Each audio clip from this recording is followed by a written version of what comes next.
our guests, our chief guest, Justice Ujjal and our guest of honor, Sri Deputy Sekya and Dr. Amarjyoti Chaudhary. And everyone else present here, a very warm welcome to each one of you. We request you to kindly take your designated seats.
25 years, a journey so bright, of minds awakened, hearts taking flight. Today, we gather, proud and free, to honor this shining jubilee. Let gratitude echo, let memories flow as new dreams bloom and futures glow.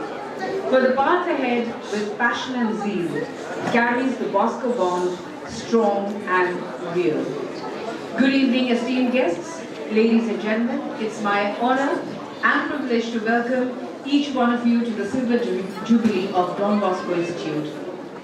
We begin today's celebrations with Jyoti and invocation by the recipient of the National Film Award for Best Female Playback Singer in the year 2003 for the Assamese film Akaki Torar Kothare, Torali Horma. Ladies and gentlemen, I welcome Torali Horma to the stage for Jyoti, the invocation.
Thank you, Tarali, for setting the tone of this entire celebration. As we stand at the dawn of this radiant celebration, let us kindle the flame that dispels darkness and brings light. May this lamp shine as a symbol of knowledge, unity, and hope, guiding Don Bosco Institute towards even greater heights. Let the light we ignite today reflect the spirit that has illuminated 25 glorious years. Ladies and gentlemen, we would now like to invite our esteemed guests to light the lamp and mark the beginning of the Silver Jubilee celebration. We would like to request Honorable Justice Ujjal Bhuiya to kindly come forward for the lamp lighting ceremony. We would also like to request the Advocate General of Assam, Sri Devajit Lon Saikia, to kindly come on stage. Dr. Amarjyoti Chaudhary, who is a very loving friend of Don Bosco Institute, to also come forward to join him in this lamp lighting ceremony. I would like to request Father V.M. Thomas, Father Cletus, and one of our youth representatives.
To kindly remain on stage, please, for the felicitation.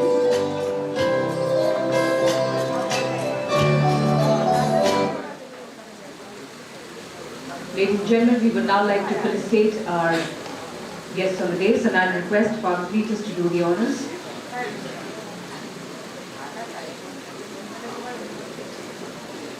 Father Cletus is the Executive Director of Don Bosco Institute, and he will be doing the felicitations. Honorable Justice Ujjal Bhuiya, thank you very much for being here with us, sir. And we would like to felicitate you.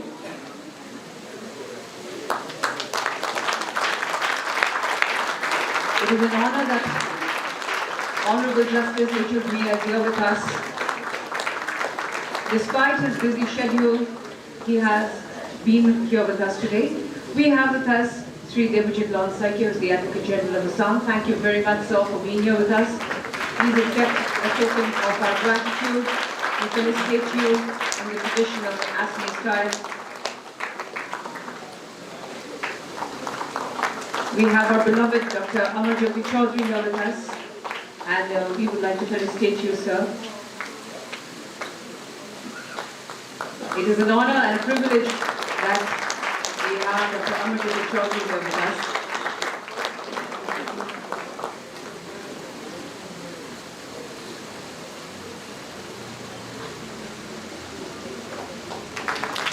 Dear Father V.M. Thomas, thank you very much. We would like everyone to take their seats, but I would like to request Dr. Amarjyoti Chaudhary to kindly stay back for the welcome address. We request Honorable Justice Ujjal Bhuiya to take his seat, Sri Devajit Lon Saikia to also take his seat, and Father V.M. Thomas to take a seat. And I would request The welcome address to be given by Dr. Amarjyoti Chaudhary, but before I hand him over the microphone, a few lines about him. Dr. Amarjyoti Chaudhary is an Indian educationist, scientist, actor, reciter, playwright, poet, novelist, orator, and editor. He's a former Vice Chancellor of Guwahati University. He was also the Vice Chancellor of University of Science and Technology, Meghalaya, and Assam Downtown University. And today, he is speaking as the Chairman of the Silver Jubilee Organizing Committee. Dr. Amarjyoti Chaudhary, sir, the welcome address.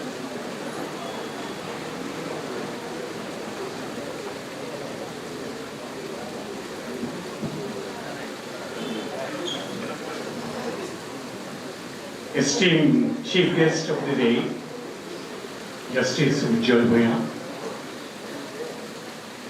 distinguished Justices from Guwahati High Court, invited guests,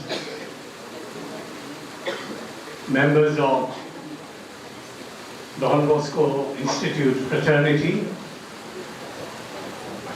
and my dear student friends. I am delighted to welcome you all to this Silver Jubilee celebration of Don Bosco Institute, which constitute a great optics for thought and performance. Kharghuli, the region around this institute, is an ancient place.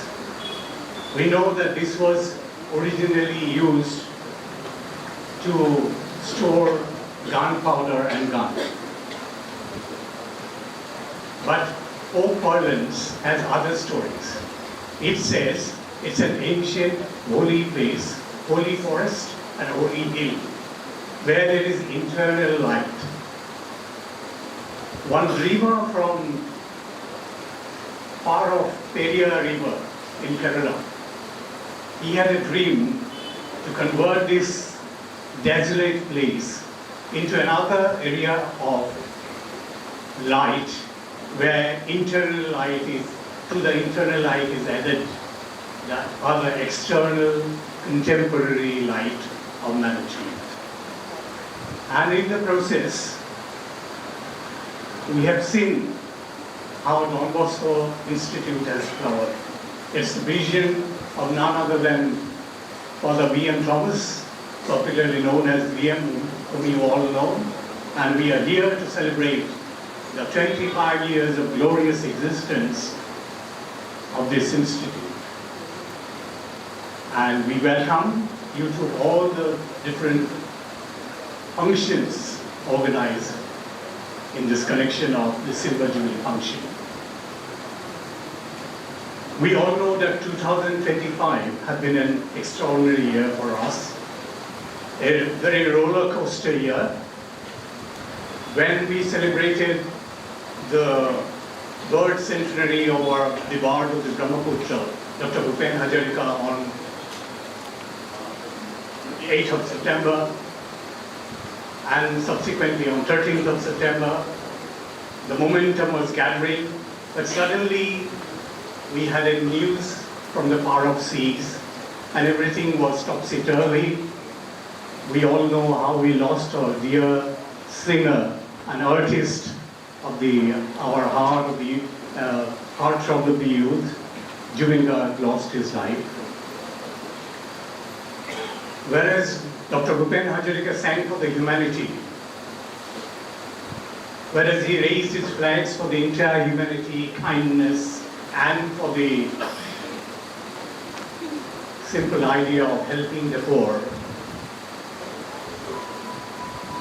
Jubilee, on the other hand, was the heartthrob of the youth, and he set the flames of these afire, and we could see the kind of resonance of these in all the different parts of India, as well as more especially in Assam.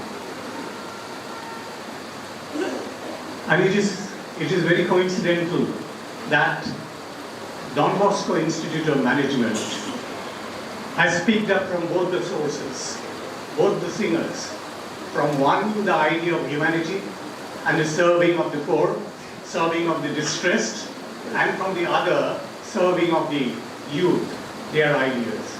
And with these, Don Bosco Institute has soared into a totally different level, and that's why its 25 years of existence is not mere 25 years of existence.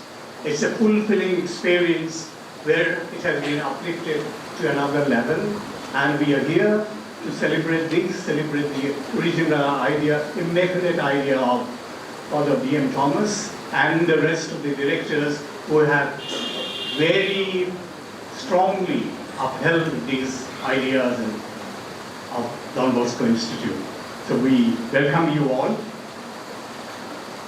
to come and enjoy the evening, which will be full of surprises, as you could see, and I'm sure you will enjoy it. So we welcome you all to this function. Thank you.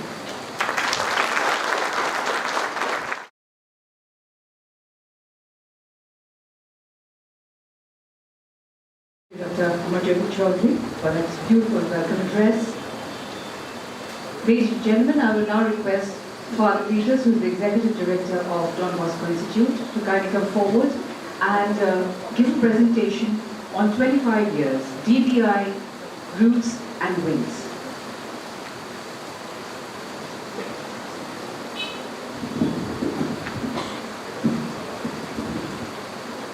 Respected Chief Guest, Honorable Justice Ujjal Guyan, our guest of honor, Sri Devojit Lon Saikia, PCCI Secretary, Advocate General, Government of Assam, beloved Founder, Director, Father B.M. Thomas, Professor Amarjyoti Chaudhary, Chairman, Jubilee Organizing Committee, distinguished guests, members of the Salesian family, alumni, staff, students, and dear friends. This evening, as we stand on the threshold of 25 years, my heart is full. Perched on the gentle slopes of Karguli and watching over the mighty Brahmaputra, Don Bosco Institute is not just a building. It's a miracle made visible. It's a testimony that when faith is courageous and vision is relentless, mountains truly move. When our founder director, Father B.M. Thomas, took charge of the youth mission in 1993, this institute lived only in his dreams and in God's imagination. There was no land, no plan, no resources, only a burning conviction. Our young people deserve a lighthouse, and we will build it. Acquiring the land was a battle. Getting permissions was a marathon.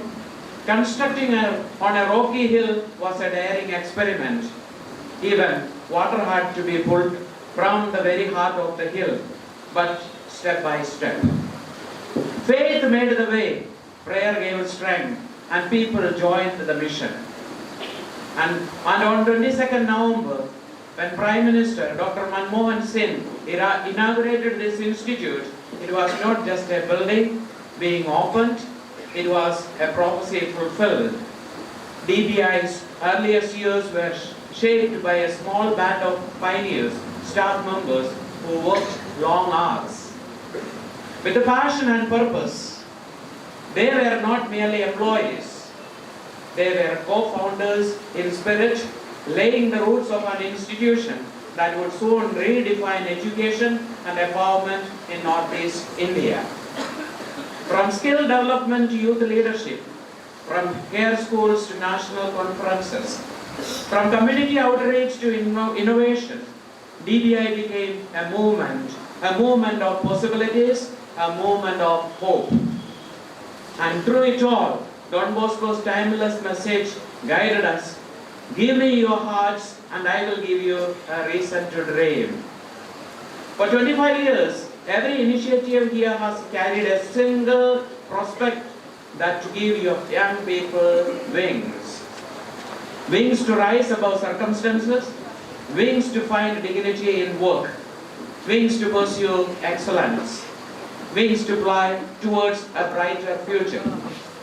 Today, when we meet alumni who are entrepreneurs, educators, managers, cabin crew, corporate leaders, teachers, artists, and social workers across India and abroad, we know that DBI did not just teach skills, DBI shaped destinies. A Silver Jubilee is not merely a celebration. It's an act of profound gratitude. We bow to Father V.M. Thomas, a visionary, extraordinary, a courageous risk-taker, a tireless builder of dreams. Father, your life continues to remind us that leadership is not a title, it's a sacrifice. We thank the past directors, associate directors, and deputy directors today who carries the legacy. Digital vision and a heart firmly rooted in the Don Bosco's mission, the dreams carries on. We thank every collaborator, every staff member, every donor, every friend, every student. Each of you is a thread in the tapestry of this 25-year journey. As we step into the next quarter century, DBI stands at a glorious intersection of roots and wings. We are rooted in Don Bosco's compassion, rooted in the soil of service, rooted in the belief that the youth of Northeast India are full of promise. My prayer is simple. May DBI continue to be a lighthouse, guiding, glowing, and giving. May we create dreamers who become doers, doers who become leaders, and leaders who illuminate the world with integrity, courage, and compassion. Thank you to everyone who has believed in this dream. Thank you for being part of DBI's journey of 25 years. Together, we may build many more dreams and shape many more lives. Now, may I have the joy of presenting a short video, DBI Root and Wings, prepared under the dynamic leadership of the renowned film producer, Mr. Throwback. Let us watch this video presented for us.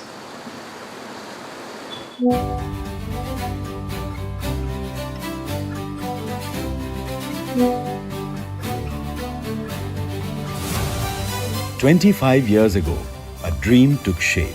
A dream to serve the region with quality education and holistic development. Today, that dream stands tall. Don Bosco Institute is a dream on the hillside, with the river, the hills, and the heavens as its neighbors. We can truly say it's a place where there is harmony. This institute is geared for development of people, to empower them with knowledge so that they develop themselves both personally and professionally. It was Don Bosco's vision to bring education to every child, especially the underprivileged. Inspired by this mission, the foundation of Don Bosco Institute was laid with a promise to make education a light for all. In the year 2000, this dream began to take form with the laying of the foundation stone by the then Chief Minister, Mr. Prafullo Kumar Mohanto, on the 8th of December.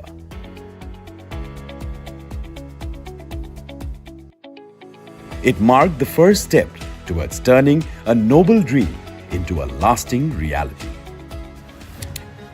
And then came a historic moment. On the 22nd of November, the then Honorable Prime Minister of India, Dr. Manmohan Singh, inaugurated the institute. I'm very happy to be associated with this project, which takes the benefit of vocational education. What you are doing shows us the way to move forward. May your path be blessed. From its humble beginnings to becoming a beacon of learning, Don Bosco Institute has touched countless lives. For 25 years, it has shaped young minds, built dreams, and transformed the educational landscape of Northeast India. It's a very proud moment that the Don Bosco Institute is celebrating the 25th year of its foundation. All the faculties that are here and those who teach us, they're so good and very welcoming, and plus they're very qualified. This strength has helped me to understand how aviation world works and prepared me with successful career in this field. In AI, the future lies, and we will revolutionize not only Northeast but the world with our students becoming AI engineers. Lots of candidates have gone for the placement. We have tied up with a lot of companies like Taj, Marriott, Hilton, and Radisson Blu, and like a resort, and etc. To date, DBI has trained over 3,000 high school principals and headmasters. The institute also conducts a conference dedicated to educators and school leaders annually. The journey has been remarkable, training over 1 lakh youth and community members, empowering thousands of teachers, supporting children in need, and guiding students towards successful professional careers. Each achievement stands as a testament to the Institute's unwavering dedication and commitment to excellence.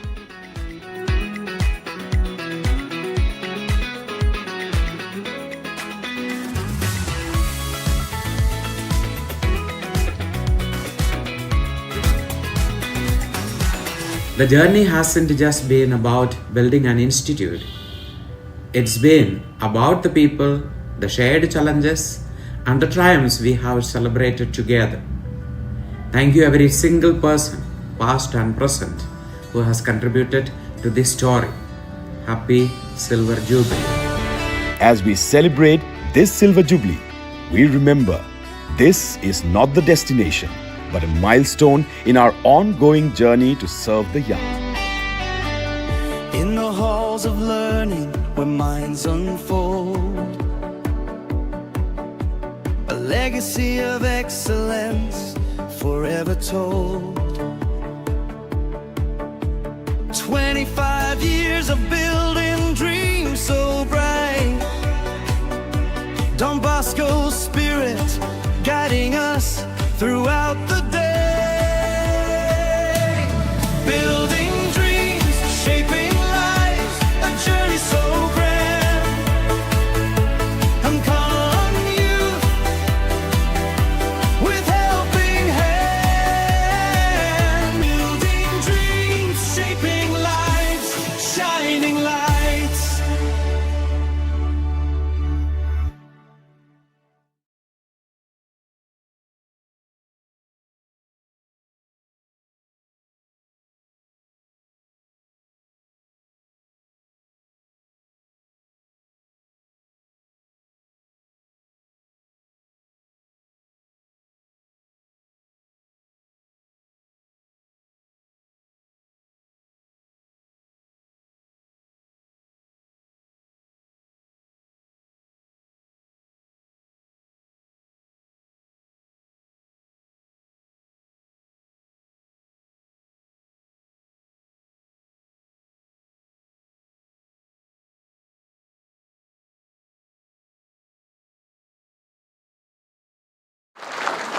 Thank you, Father Peters, Executive Director of Don Bosco Institute, for the beautiful presentation and that video. I'm sure so many of us can associate. We have so many memories over these last 25 years with Don Bosco Institute.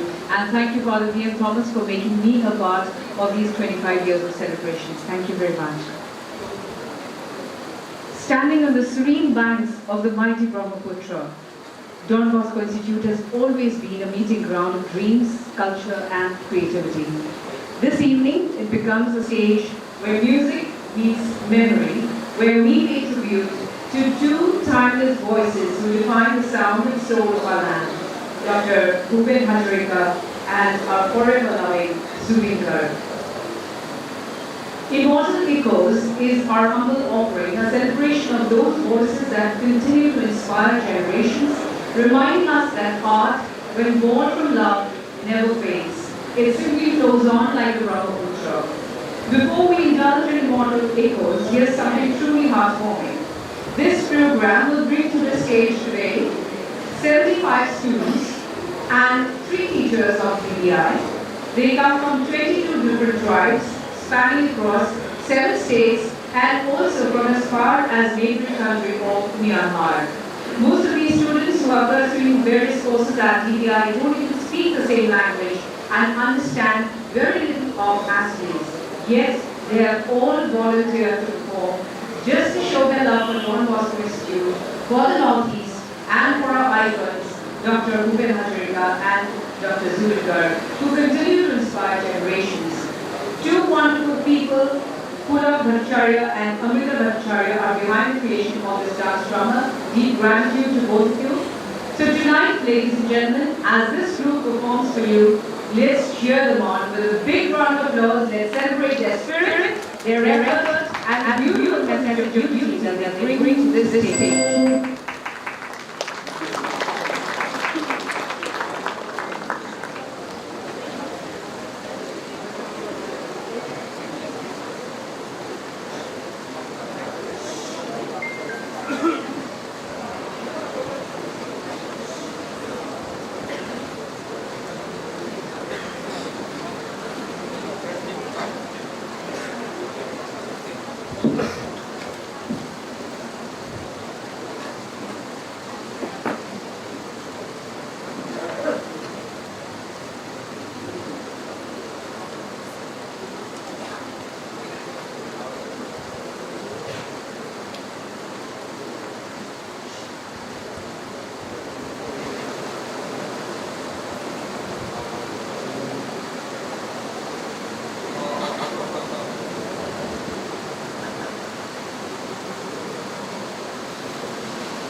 Every generation holds a rhythm, but this one beats faster, stronger, brighter.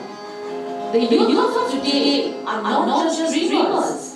They are the doers, the creators, the voices that question, imagine, and build anew. Here, on the banks of the Brahmaputra, stands a beacon that has, for 25 years, shaped this youthful power into purpose, Don Bosco Institute. Under the nurturing vision of Father V. M. Thomas, DBI has become more than an institute. It is a movement flowing like the river beside it, ever alive, ever giving, in the wave of its harmonious flow. Tonight, DBI remembers 2 voices, one that sang for all humanity, and one that set the youth aflame with songs. প্রত্যেকটি প্রজন্ম নিজ একটা সম্বন্ধ থাকে এই প্রজন্ম সম্বন্ধ অধিক দীপ্তিময় অধিক শক্তিশালী আৰু অধিক যোগ্য সিহঁতে কৰ্মশীল সৃষ্টি সিহঁতৰ কৰ্মই প্ৰশ্ন কৰে কল্পনা কৰে আৰু নতুন বিশ্বাস কৰে তেওঁলোকৰ শক্তি হৈছে ভৱিষ্যতৰ সম্বন্ধ সিহঁতৰ ধাৰণাই উন্নত পৃথিৱীলৈ পৰিৱৰ্তন কৰে কিন্তু প্ৰতিটো পত্ৰই এৰি দি প্ৰতিটো জুই হিচাপে এটা শিক্ষাৰ ব্ৰহ্মপুত্ৰৰ তীৰত উঠি আছে এনে এটা মনৰ ঐতিহ্য আজ দেওয়া আসিছি 25 বছর ধরে এই যুবশক্তির উদ্দেশ্য পালন কৰিছে ডন বস্কো প্ৰতিষ্ঠানে য'ত সহানুভূতি মিলি যায় সৃষ্টিকৰ্তাৰ বাবে আৰু য'ত প্ৰতিটি যুৱকৰ হৃদয়কে য'ত সাফল্য সত্যজনে সেৱাৰ দ্বাৰা Father V.M. Thomasৰ স্নেহৰ দূৰদৰ্শিতাৰ বাবে DBI এক প্ৰতিষ্ঠান নহয় ই হৈছে এক আন্দোলন যি নিৰন্তৰে হৈ যায় জীৱন্ত নবীন আৰু দান এই ভাষা যেতিয়া আমি এই সকলো আৰু সৰ্বনদী সকলো দিম আমি মৰম জীৱনৰ সেই কল্পনাটো যিয়ে গঢ়ি গৈছে আমাৰ একতাবদ্ধ আত্মা বেছি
His words became bridges, his music the breath of people. He sang of hunger and hope, of rivers and dreams, reminding us that education is not in books alone, but in the courage to serve, the kindness to feel. মাটিতে হারিয়ে গেছে নদী অন্তৰৰ দৰে গভীৰ স্বৰলৈ ভূপেন হাজৰিকা যিয়ে শিকাইছিল নিজৰ বিষয়ে নহয় সকলোকে বাবে গাব তেওঁৰ কথাই হ'ল সেইটো তেওঁৰ সংগীত হ'ল এজন মানুহৰ নিষ্পাপ তেওঁ গাইছিল ক্ষুধা আৰু আশা নদী আৰু সপোনৰ কথা শিকাই গৈছিল কিতাপতে যে জ্ঞান সীমিত নাই ই আছে সেৱাৰ সাহস অনুভৱৰ মানৱী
the laughter of rebellion, the tenderness of love. To a generation unafraid of sky or storm, he gave wings and taught them to fly.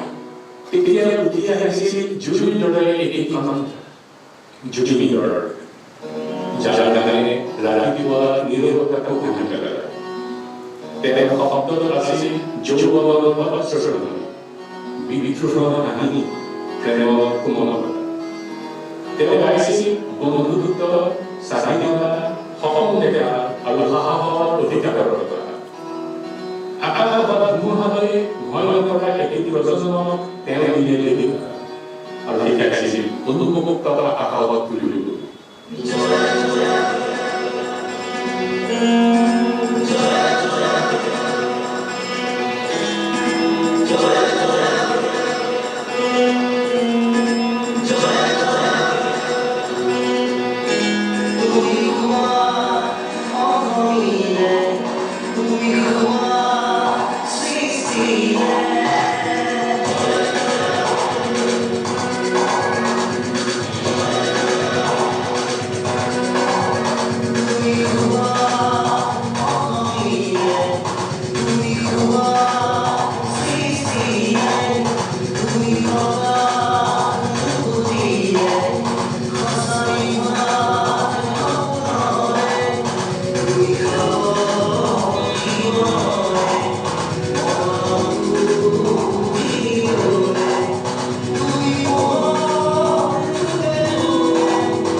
For this is the promise of Don Bosco Institute to let wisdom meet wonder, tradition meet tomorrow, an institute that illuminates the region by helping the youth to dream big, overcome challenges, and shape their lives accordingly.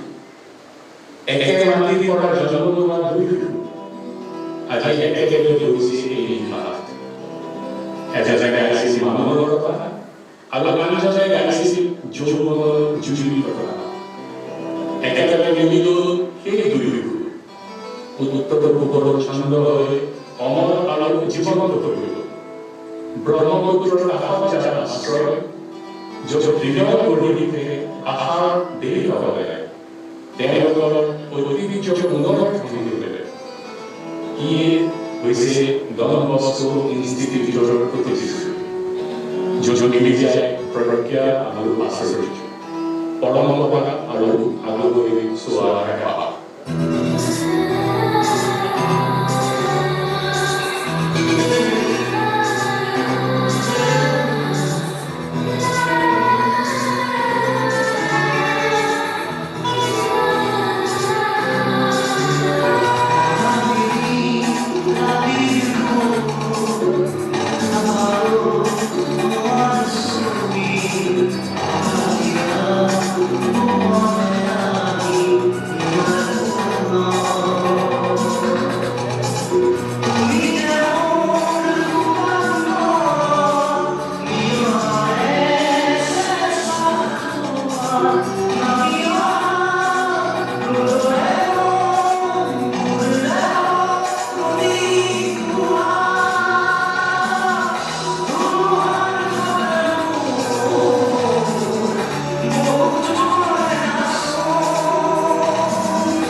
Here, on the 25th dawn of a journey, this song by the Brahmaputra lifts its candles to the sky, carrying the same flame that Bhupenda lit in compassion, that Zubinda kindled in youth. For 25 years, Don Bosco Institute has kept this fire, building dreams, shaping lives, and lighting new ones in turn. For the songs of Bhupenda and Zubinda are not two streams, but one great river, flowing through hearts, uniting humanity, binding the hills and valleys, the cities and souls, just as the Brahmaputra unites us all in one eternal melody of love and life. আৰু এতিয়া নদী আৰু জুইৰ সংযোগ কৰি গীতৰ পৰা আত্মালৈ জ্ঞানৰ পৰা স্বপ্নলৈ তেওঁলোকৰ পোহৰ একেলগ হৈ এই 25 বছৰীয়া যাত্ৰাৰ পুৱতি পুৱাৰ উজ্জ্বলতাত ব্ৰহ্মপুত্ৰৰ পাৰত এই ঘৰ আকাশলৈ তুলি ধৰিছে নিজৰ জ্যোতি সেই জুই যিটো ভূপেনে জ্বলাইছিল মৰমেৰে আৰু জুবিনে জ্বলাইছিল যৌৱনৰ উমেৰে 25 বছৰ ধৰি ডন বস্কো ইনষ্টিটিউটে এই জুই ধৰি ৰাখিছে সপোন গঢ়িছে জীৱন গঢ়িছে আৰু নতুন জীৱন জ্বলাই আহিছে যেতিয়ালৈকে নদী বৈ থাকে যেতিয়ালৈকে হৃদয়ৰ পৰা গান ওলায় তেওঁলোকৰ প্ৰতিধ্বনি অমৰ হৈ ৰয় কাৰণ ভূপেন আৰু জুবিনৰ সংগীত এই দুটা ধাৰা নহয় ই হৈছে এক মহাবাহু ব্ৰহ্মপুত্ৰ যি হৃদয়ৰ মাজেদি বৈ গৈ মানুহক এক কৰি ৰাখিছে পাহাৰ উপত্যকা চহৰ আৰু আত্মাক বান্ধি ৰাখিছে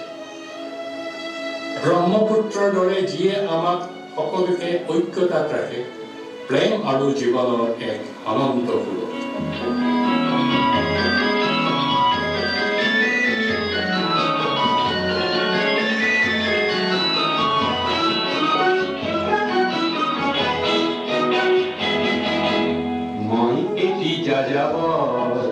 মই এটি যাযাব ঘরার দিহিঙে দীপাঙে লরুনি বিচারি নিজা ঘর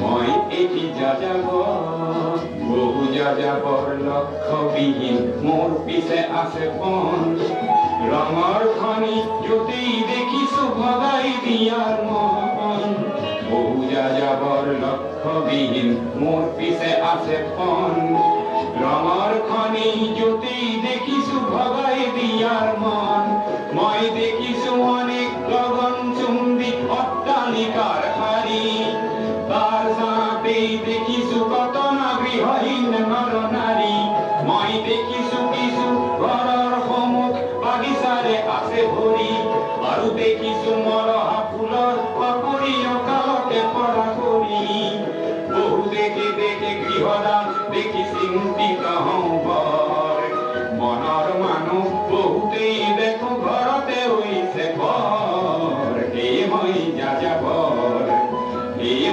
যাযাবৰ ঘরার দিহিঙে দীপাঙে লর বিচারি নিজা ঘর এ মই যাযাবর মই এটি যাযাবর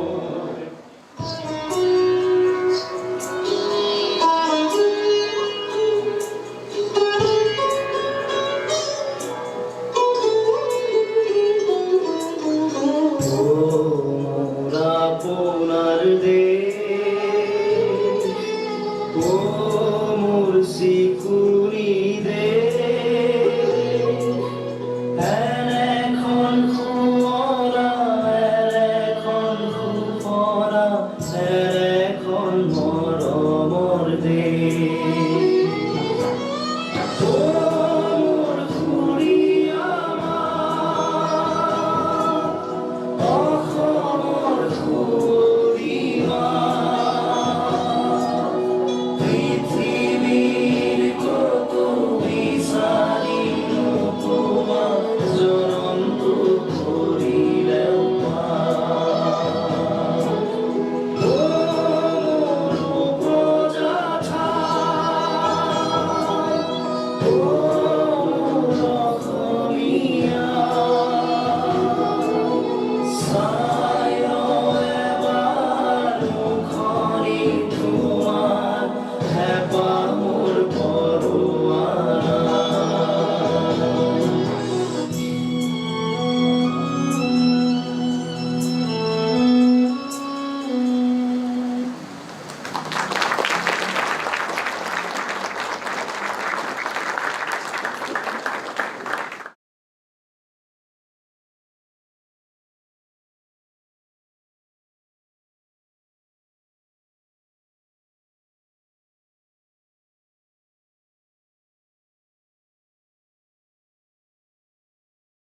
General of Assam, and he's the Secretary of BCCI and the Board Director of ICC. He is chiefly responsible for bringing in the first test match held between India and South Africa today.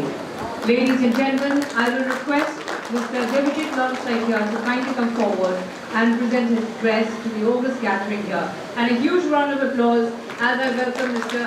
Devajit Lal Saitya onto the stage. Sir.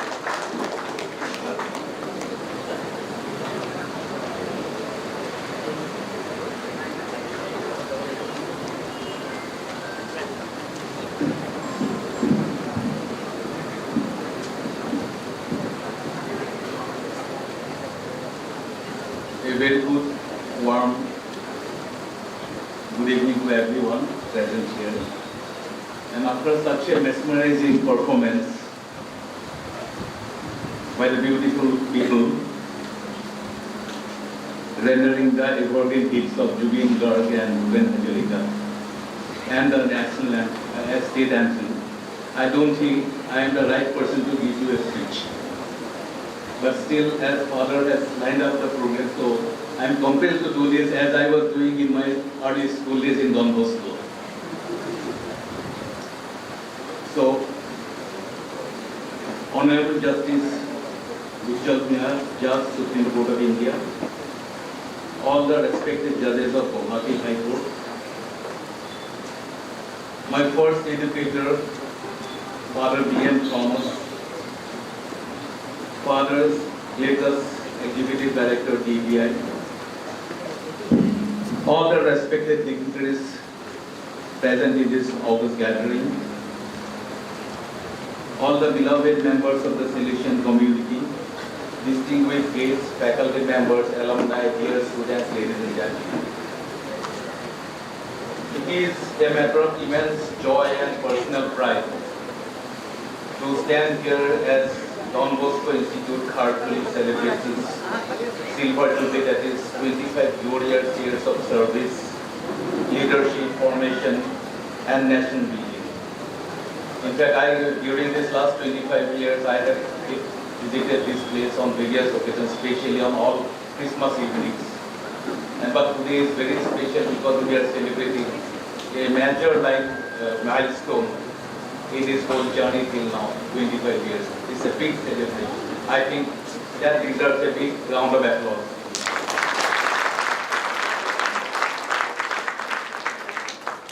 This institution naturally in the heart of Guwahati, as Professor Amarjyoti Chaudhary has explained the location and the importance of this place, has grown into a beacon of hope and opportunity of countless young minds across Assam and the entire northeastern India. Don Bosco Institute has always been more than an educational campus. It has been a movement rooted to the values of discipline, compassion, integrity, and the Salesian spirit of empowering the youth and the upcoming generation.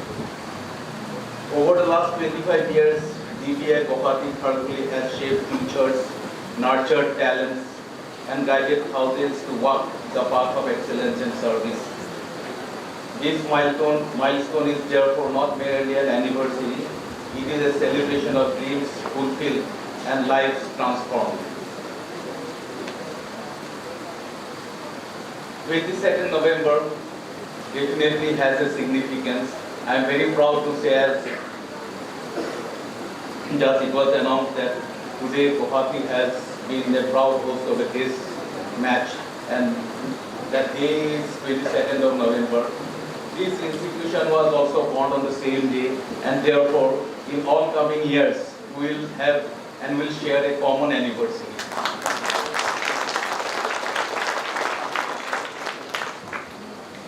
I have to admit, and maybe that is precisely a reason for one is 25 years and the other one is the person whom all we admire, all my Don Bosco and Bosconian friends present here, including all the judges, my friends, Ecom and all. When we take the name of Father, lot of respect and fear also comes. So today's ceremony becomes even more special because we are also having the privilege of witnessing witnessing the release of the autobiography of Father V.M. Thomas, a visionary leader, an institution builder, a social reformer, and sometimes I have been fortunate to know closely since my school days. And whenever I am in touch with him, especially for last 10-15 years, one day Father is in deep remote area of Karbi Anglong in Difu, building an institution here. Next day he is in attending a conference in New York. Third day he is in Kerala celebrating some anniversary in his home native place. Fourth day he is in Bangalore. So he is a globetrotter as well as roaming around all the places and building dreams and building institutions. Thank you, Father, for your great contribution. For me, this moment carries a special emotional resonance. I met Father Thomas as a young student of Don Bosco School, Guwahati. I think that was in 1977-78, where he initially served as a vice principal, and later on in the 80s he came back and became the principal of our school in the early 80s. Even then, he stood out as a man with extraordinary clarity of purpose, boundless energy, and today is no different. After his 75 years also, whatever we saw in him now in his maybe early 30s, I was trying to calculate. Maybe my maths was not good. But when he was in Don Bosco as a principal, I think he was in his 30s, and today in his 70s, and I don't see, and we don't see any difference in his level of energy and his enthusiasm.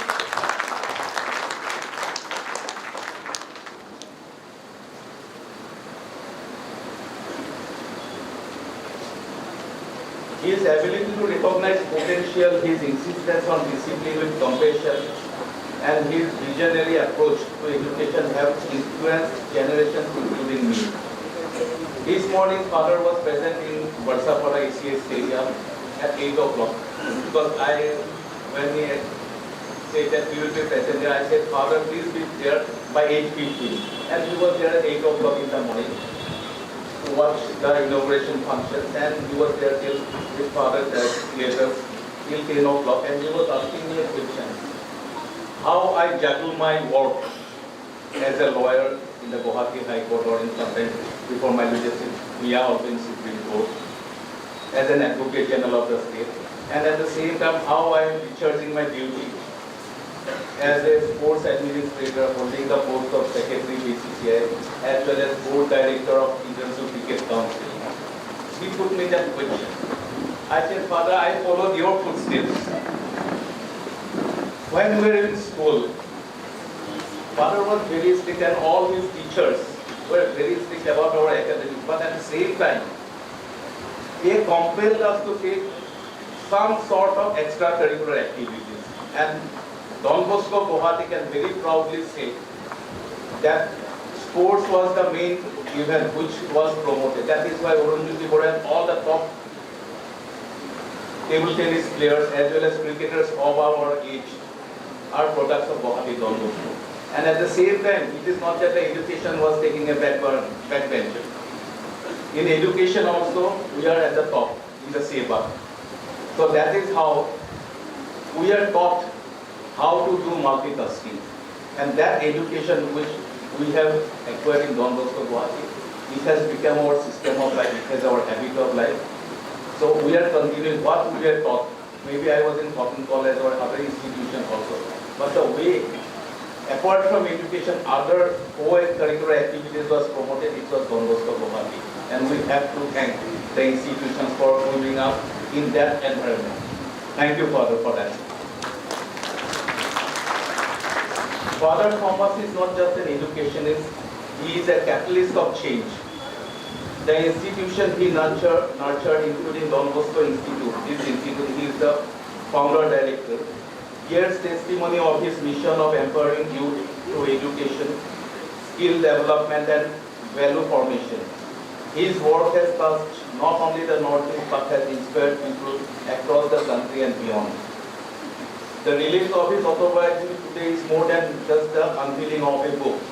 It will be the unveiling of a journey. We are yet to see that, but we have experienced, we have seen his journey. But it should be recorded.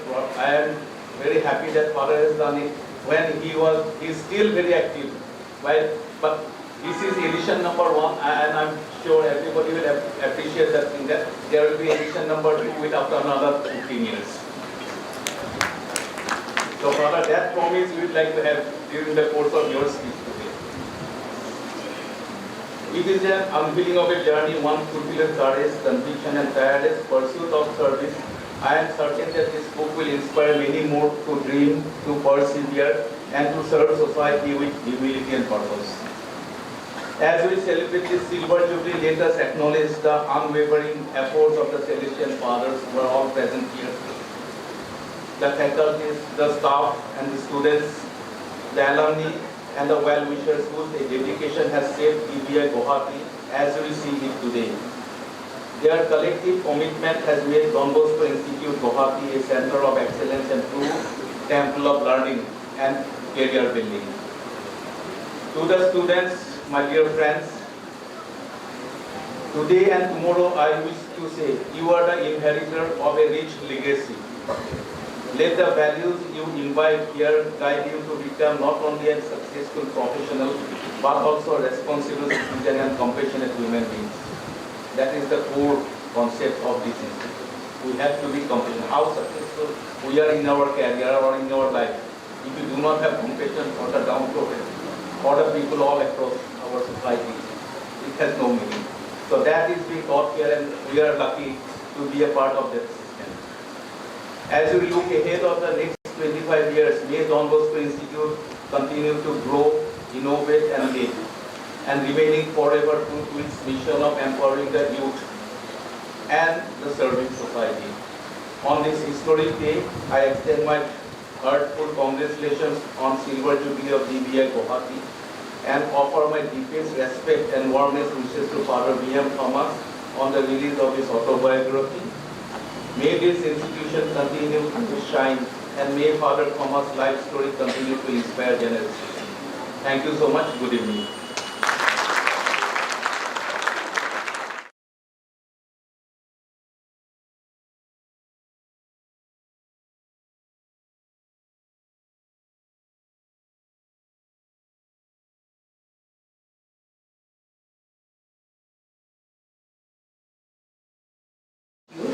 This center, which will have a one-year diploma course in AI.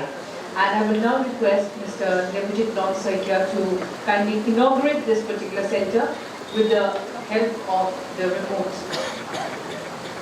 So all of you present here can actually see the center if you're going up the steps. He will now press a button and inaugurate the center.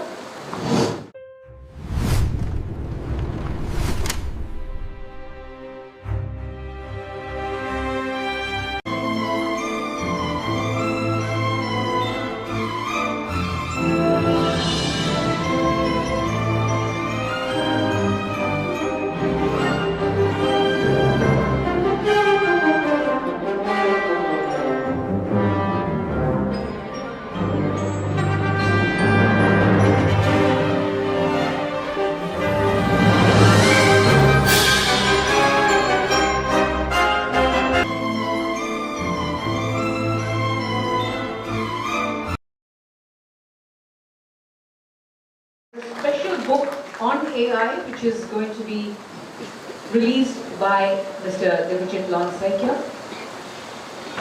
Ladies and gentlemen, this particular center on which is about AI is the only one of its kind in the entire Northeast. And here is the book that has been released. We thank you, Mr. Devajit Lonsaikia, for your wonderful speech.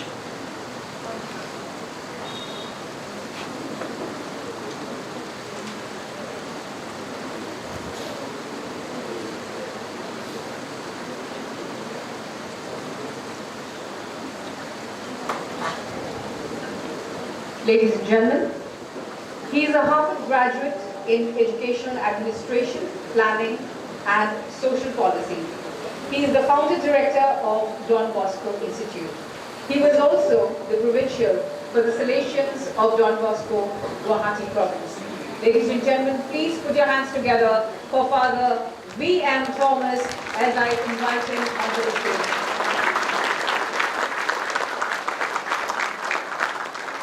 Father will be presenting the Don Bosco Institute Jubilee message, and it is going to be very, very wonderful to listen to you, Father.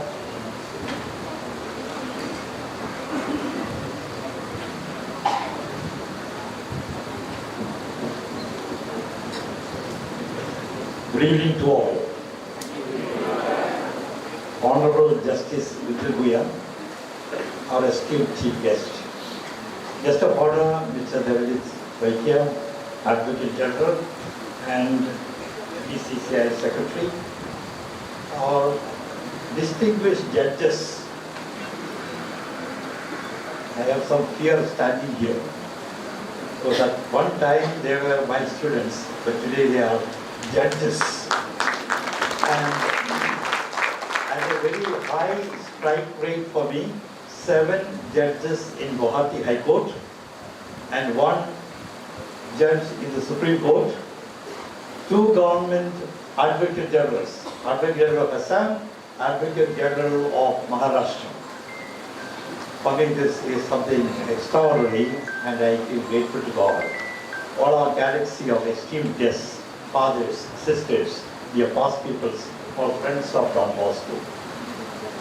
I am extremely happy to see all of you in our midst today to celebrate the Jubilee of Don Bosco Institute. Thank you for your loving presence. Despite your schedules, your roles, your very high positions in civil and public society, taking a seat wherever you found one and being part of our family. We are privileged to have a galaxy of luminaries, public figures, along with youth from Northeast India, belonging to at least 30 tribes. Today is not just a day of celebration, it is a day of thanksgiving for the 25 years of grace. The Lord has done marvels for us. It's a day to bow our heads and whisper, "Thank you, Lord, for what you have done." I still remember the first walk of the Karbali Hill in 1993. There was practically nothing here. It was called Karbali as mentioned. Only wild grass, rocks and silence. But in that silence I heard a whisper deep inside me. Build here a lighthouse for the youth of Northeast. The whisper became the dream of my life. Securing this land was hard, getting water was harder and continues to be hard even today. Permissions from superiors, and fortunately one of the superiors, Father Phil Barjo, I see him right in front of me, and other superiors who gave me the needed permissions, the funds, designs, everything was a challenge. When there was no way forward, God made a way. He sent people, friends, civil servants, the German government, benefactors, Salesians, FMAs, MSMHCs, collaborators, people who believed that this dream was not merely mine but God's. And when Father Vicky, the former rector major, gave the encouragement and initial funds, and when former provincial Dominic Jara gave needed permissions, former Chief Minister Sri Popolo Kumar won the laid the foundation on December 8th, and Prime Minister Manmohan Singh inaugurated Don Bosco Institute on 22nd November 2004, and when Reverend Father Pascal Chavez, 9th successor of Don Bosco, dedicated this institute to the youth of Northeast India, I knew this is not merely the offering of a building, but it was the birth of a vision. An institution of learning, a sanctuary of hope. If I have learned one big lesson in my 62 years of life in Northeast India, it is this. Faith turns obstacles into opportunities and rocks into foundations. Every stone of DBI carries a story. When we couldn't find water, we dug deeper and prayed harder. When permissions were delayed, we prayed still harder. When funds ran out, we reached out with more faith and in hope. And every time, God sent help to people. So this evening, as I stand before you at this beautiful institute and see all of you present here today, I am reminded of all of you who were part of this journey over the past 25 years and more. I see answered prayers, I see faith built foundations. DBI was definitely not built by me, but built by a family of dreamers. I salute those early pioneers. Several of them are here, too many to mention one by one. Fathers, sisters, staff, workers, the well-wishers who stood shoulder to shoulder with me. Some of them are here, Father Johnson, Father Divan, Father Ignatius, and several sisters and others who are part of that long years of journey. I would say, please give them a big round of applause. Dear friends, you are more than colleagues. You are co-founders in spirit and action. Thank you for being here today. My heartfelt congratulations to Father Clayton Sebastian, the Executive Director, and his wonderful team for carrying forward this mission with passion, creativity, and love. You have made DBI not only a lighthouse of learning, but a lighthouse of living values. And to my dear past pupils here today, there are several of them seated on the front row as well as several behind. You are our joy. You are our reward. When I see you, judges, senior officers, entrepreneurs, teachers, social leaders, I see the harvest of hope. You are the proof that dreams can become destiny. When I studied leadership in the US, I learned about strategy and structure. But it was here at DBI by the Brahmaputra that I learned the art of leadership. True leadership is not power, it is teamwork and service. It is love in action. It is standing with the least and the least. It is walking with the young and helping them rise. It is turning institutions into instruments of hope. That's why we are proud of the many initiatives that we took here, the many youth programs, both here in the city and in the rural parts of Assam and Meghalaya. Youth build, youth lead, skill missions, leadership training, and many more trainings for teachers and principals. Each one is a reminder that when one leads, miracles happen, because through every twist and turn, I have seen one constant truth. God's invisible hand has been guiding us all along the way.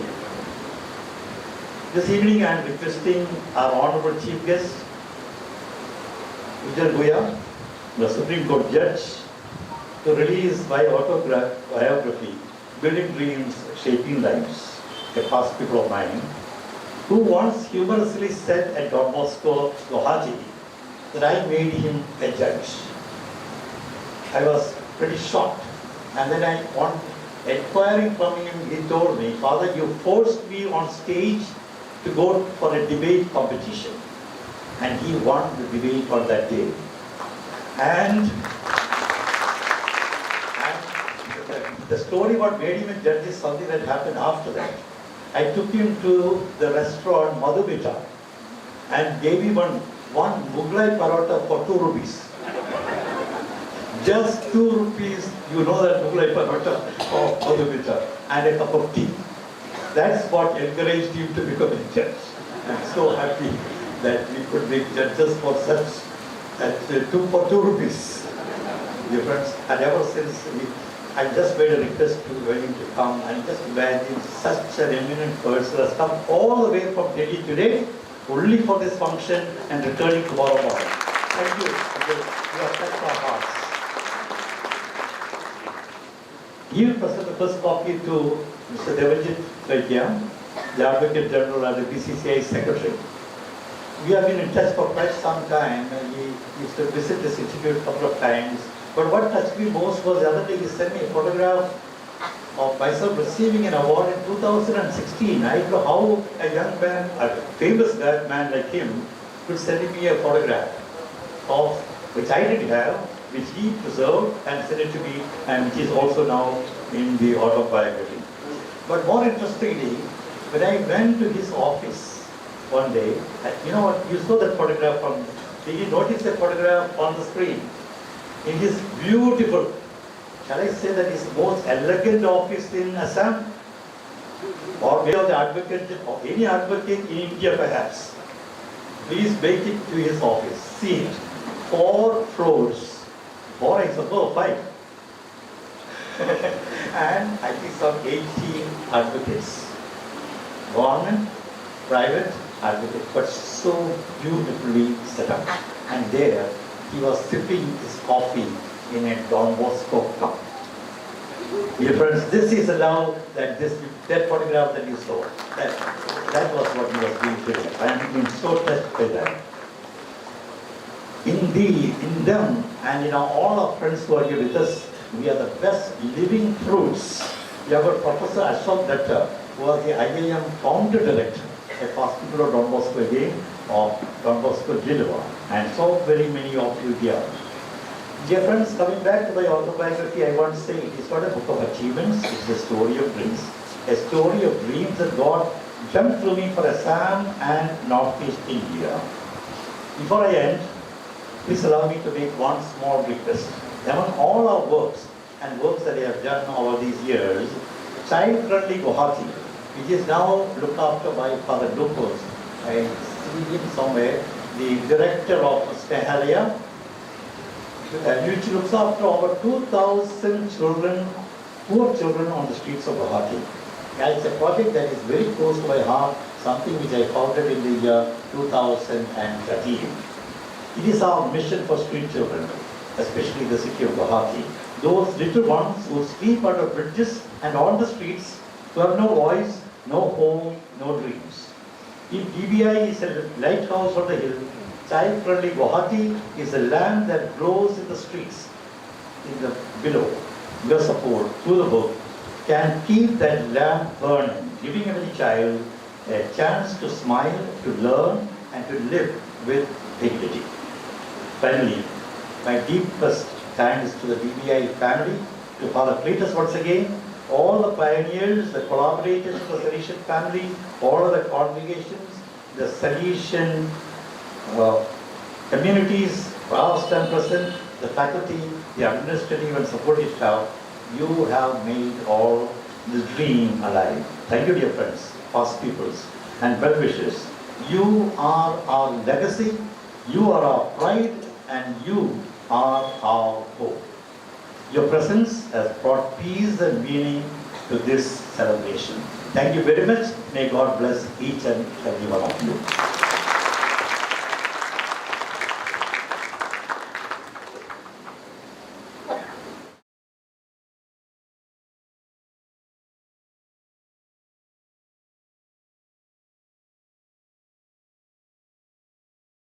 As you can see, we have the young students all sitting around us. Can we have a huge round of applause for them? They have been doing extraordinarily well, and now we have the DBI choir to kindly come on stage. They are going to perform, and this is being performed by all the students from Don Bosco Institute.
Justice of the Telangana High Court. He has also served as a judge of the Telangana High Court, Bombay High Court and Guwahati High Court.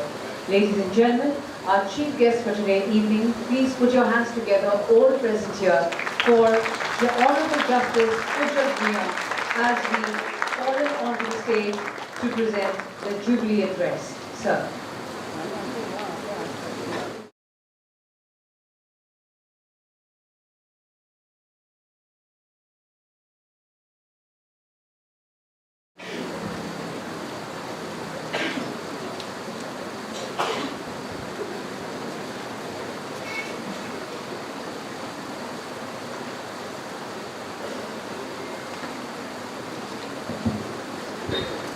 Esteemed judges of the Guwahati High Court who are present here today, learned Advocate General of SAM, who is also the Secretary of BCCI, Devajit Saikia. I must thank him on behalf of all the sports-loving citizens of the city for bringing Test cricket to Guwahati.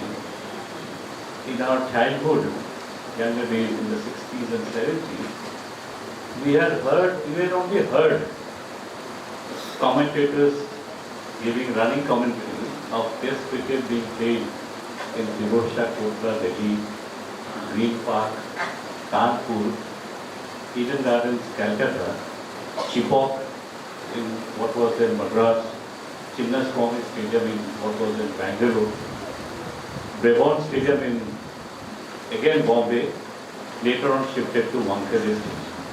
Now Test cricket is very much in Guwahati, and we are all requesting that this journey which has started for Test cricket, Guwahati is lies on with Test cricket should continue. Most respected Father William Thomas, the visionary leader, the educator, Professor Dr. Amarjyoti Chaudhary, the Chairman of the Silver Jubilee Organizing Committee, Father Cletus, all revered fathers and sisters associated with Don Bosco Institute and otherwise. Distinguished guests, my dear students, ladies and gentlemen. At the outset, I must congratulate the brilliant students who had performed so admirably a medley of songs and dances presented before us, which has set the tone for the evening. Wonderful performance, I must congratulate each one of them. And of course, the Don Bosco choir again, the soulful choir, celebrating 25 glorious years of Don Bosco. In this, amidst the songs and dances, it's very difficult to deliver a speech, but I'll try to keep up with the pace of the evening, which is turning out to be a very good evening in fact. I'm very happy actually to be present here today, this evening, on the occasion of the Silver Jubilee celebration of Don Bosco here at Guwahati. I had attended several seminars and conferences in this institute as a lawyer and later on as a judge of the Guwahati High Court. I had also visited this institute on several occasions to celebrate Christmas. In fact, the last Christmas I was here, we were here, and I was also 25 years is a significant milestone in the life of a human being or of an institute. It's a moment to celebrate. It is also a moment of reflection. How to proceed and how to move ahead. Friends, as I stand before you, I am overwhelmed by a feeling of nostalgia. My mind goes back to more than 5 decades when I joined the Don Bosco School, then a high school at Panbazar, Guwahati. That was in 1974. Prior to that, as a small kid, I had studied up to class 3 in St. Mary. then a high school, now it has become a high secondary school. The chairman of the Silver Jubilee Organizing Committee, Dr. Amarjyoti Chaudhary, needs no introduction. But there is one aspect that many among the audience may not know. Dr. Chaudhary and I, we hail from the same Ambari neighborhood in Guwahati. Throughout the neighborhood, he was fondly referred or called Bhaiti by the elders and Bhaitida by the youngsters like us. We looked upon him with awe and inspiration. He had set extremely high academic benchmarks, which we found very hard to follow. A man of science, Dr. Chaudhary seamlessly moved into the world of arts as well. He is a revered figure both in arts and in science. My father, in his initial years, he was a firebrand communist activist during his tenure and suffered incarceration as well. Though later on he mellowed down as he engaged himself deeply in the legal profession. But one thing he was very, very clear in his mind as he became an established lawyer, that he would like to give the best education in Guwahati to his child, to his son. I still recollect one fine morning, he took me to meet Father Burns, who had come down from Shillong and was staying in the residential quarters of Don Bosco School premises. This would be sometime in 1968 or 1969. I remember my father had told Father Burns that he wanted to provide good education to his son. And he was convinced that a convent school would provide that. On a small piece of paper, Father Burns recommended my name to the authorities of St. Mary's.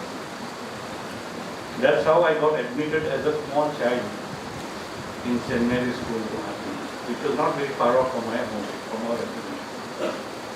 At that point of time, there was co-education in St. Mary's up to class 3.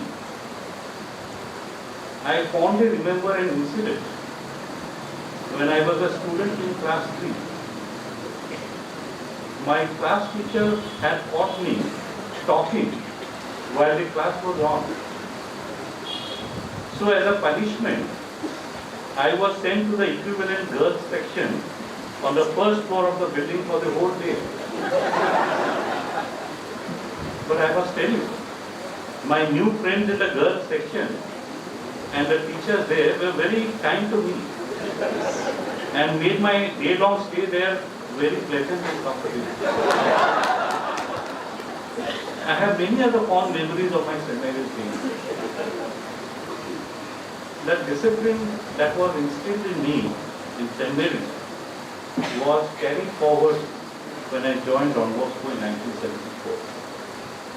For some inexplicable reason, during those days there was no class 4. So after passing class 3, I had the good fortune of joining class 5 in Don Bosco. The learning and the culture that I imbibed while I was a student in Don Bosco have put me in good steps throughout my life. It is because of my lesson, it is because of the lessons that I have learned which has propelled me to where I am today. As we celebrate the success of this institute, let me take this opportunity to pay my homage to all my teachers in Don Bosco, who had taught and guided me in those formative years of my life. I will not take names lest I miss out on some. I can say without any hesitation that these teachers were simply outstanding and I was fortunate to be their student. I still remember that in Don Bosco we had 4 houses. I don't know whether it still continues or not. The Lakshit house was one, the Bejborua house, Bordelais house, and the Pukan house.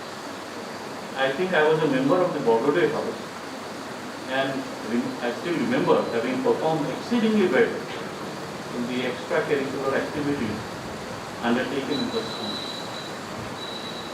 I also remember to be a part of the musical band which performed on a moving truck while going through the city to collect donations for the institute that was being set up by Mother Teresa and the missionaries of charity for the destitute caring for hunger. It is a happy coincidence that on last Sunday, in a function organized by the Capital Foundation at the Constitution Club at New Delhi, I have spoken on the life and law of Justice Krishna Iyer, one of India's outstanding judges of all ranks. The organizers presented me a painting of M.F. Hussain, and this painting of M.F. Hussain was of Mother Teresa. It has since become one of my most proud possessions at home. Friends, my thought process, which now finds expression in the form of my judgments, are all rooted in the discipline and education that I received with Don Bosco.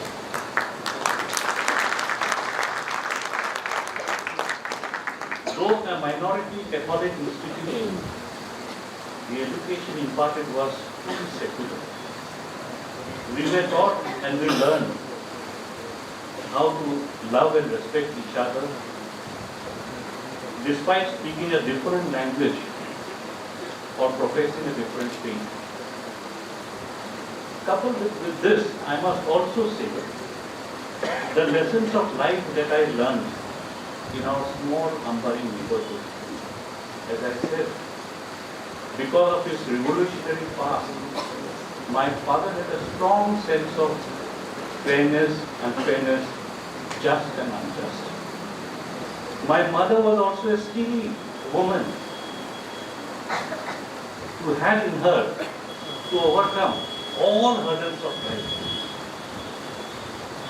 And in front of our house, we have a great cultural figure whom we fondly referred or called Vodka. He taught us humanism, how to love people, how to find yourself in the midst of people. His wife, whom we again fondly referred to as Gorma, was a Gandhian. She had gone to Wardha, Kasturba Ashram, before her marriage. Much later, myself and my wife, we attended one function in Nagpur. We took that opportunity and we went to Wardha to see the Kasturba Ashram, where our Burma had stayed, a significant part of our life. This cumulative learning at school and also in the neighborhood has imbibed in us a sense of proportion, a sense of fairness, a sense of justice. Friends, India is the land of Gautam Buddha and Mahatma Gandhi. It is the land of peace and peaceful coexistence. India believes in ahimsa, non-violence. Our country is founded on love and harmony. There is no place for hate and violence in India. Violence is not only physical, it is a state of mind as well, and manifests itself through hate. There may be aberrations here and there, but at the end of the tunnel, India has always conquered hate by violence. Friends, since I come from the world of law, it will not be proper if I don't speak something about law. We still have a couple of minutes left. See, there is a debate about secularism. If you look at the proceedings of the Constituent Assembly, indicate that there were two attempts made to introduce the word secular in the Constitution of India. But those attempts failed. When the Constitution was finally adopted on 26 November 1949 and came into force on and from 26 January 1950, the preamble to the Constitution started with the words, "We the people of India, having solemnly resolved to constitute India into a sovereign democratic republic." The objection to insertion of the word secular was perhaps because many of our founding fathers thought that the Western concept of secularism was ill-suited for Indian conditions, which were then going through the horrors of partition. The concept of secularism that has evolved in India is not merely an ambivalence towards religion, but is an acceptance of pluralistic religious practices. It has acquired a distinctively Indian flavor of peaceful coexistence and acceptance of diversity, as distinct from the theoretical meaning of secularism. Professor Holyoake of UK, he is the father of secularism. According to him, and he emphasized the principle of secularism as far back as in 1846 in England, that there should be clear-cut separation between religion and the state. His version of secularism was more by way of substituting religious morals with natural and humanistic values. Though the word secular was not included in the Constitution, it did not mean that India had opted for being a theocratic state. It was far from it. In 1973, a 13-judge bench of the Supreme Court, the highest so far, in a case which arose from Kerala relating to land reforms legislation, Keshwananda Bharati versus State of Kerala, declared that there are certain basic features of our constitution which cannot be amended or altered. You may amend the constitution in whatever form you like, but there are still certain basic features which you cannot touch. Thus, Supreme Court propounded the basic structure doctrine. The bench said that rule of law, democracy, independence of the judiciary were amongst others some of the basic features of the Constitution. They did not foreclose the list of basic features. In 1976, by way of the 42nd Amendment, the words socialist and secular were inserted in the preamble to the Constitution of India. Though India was always a secular nation, the 42nd Amendment made it explicit what was implicit till that point of time. S.R. Bommai versus Union of India is a 9-judge bench of the Supreme Court which declared that secularism is a basic feature of it. Justice Amity, who was part of the bench, explained that several races have converged in this subcontinent. They brought with them their own cultures, languages, religions and customs. These diversities threw up their own problems, but our country could overcome such hurdles by following the philosophy of accommodation and tolerance. The great jurist and India's first Attorney General, M.C. Settlewar, in one of his lectures, and which was quoted by Justice Sawant in this S.R. Bommai's case, he said that partition of his country and its aftermath emphasized the great importance of secularism. There are huge minority groups of citizens in India, like Muslims and Christians. In these circumstances, a secular constitution for independent India, under which all religions could enjoy equal freedom and all citizens equal rights, became inevitable.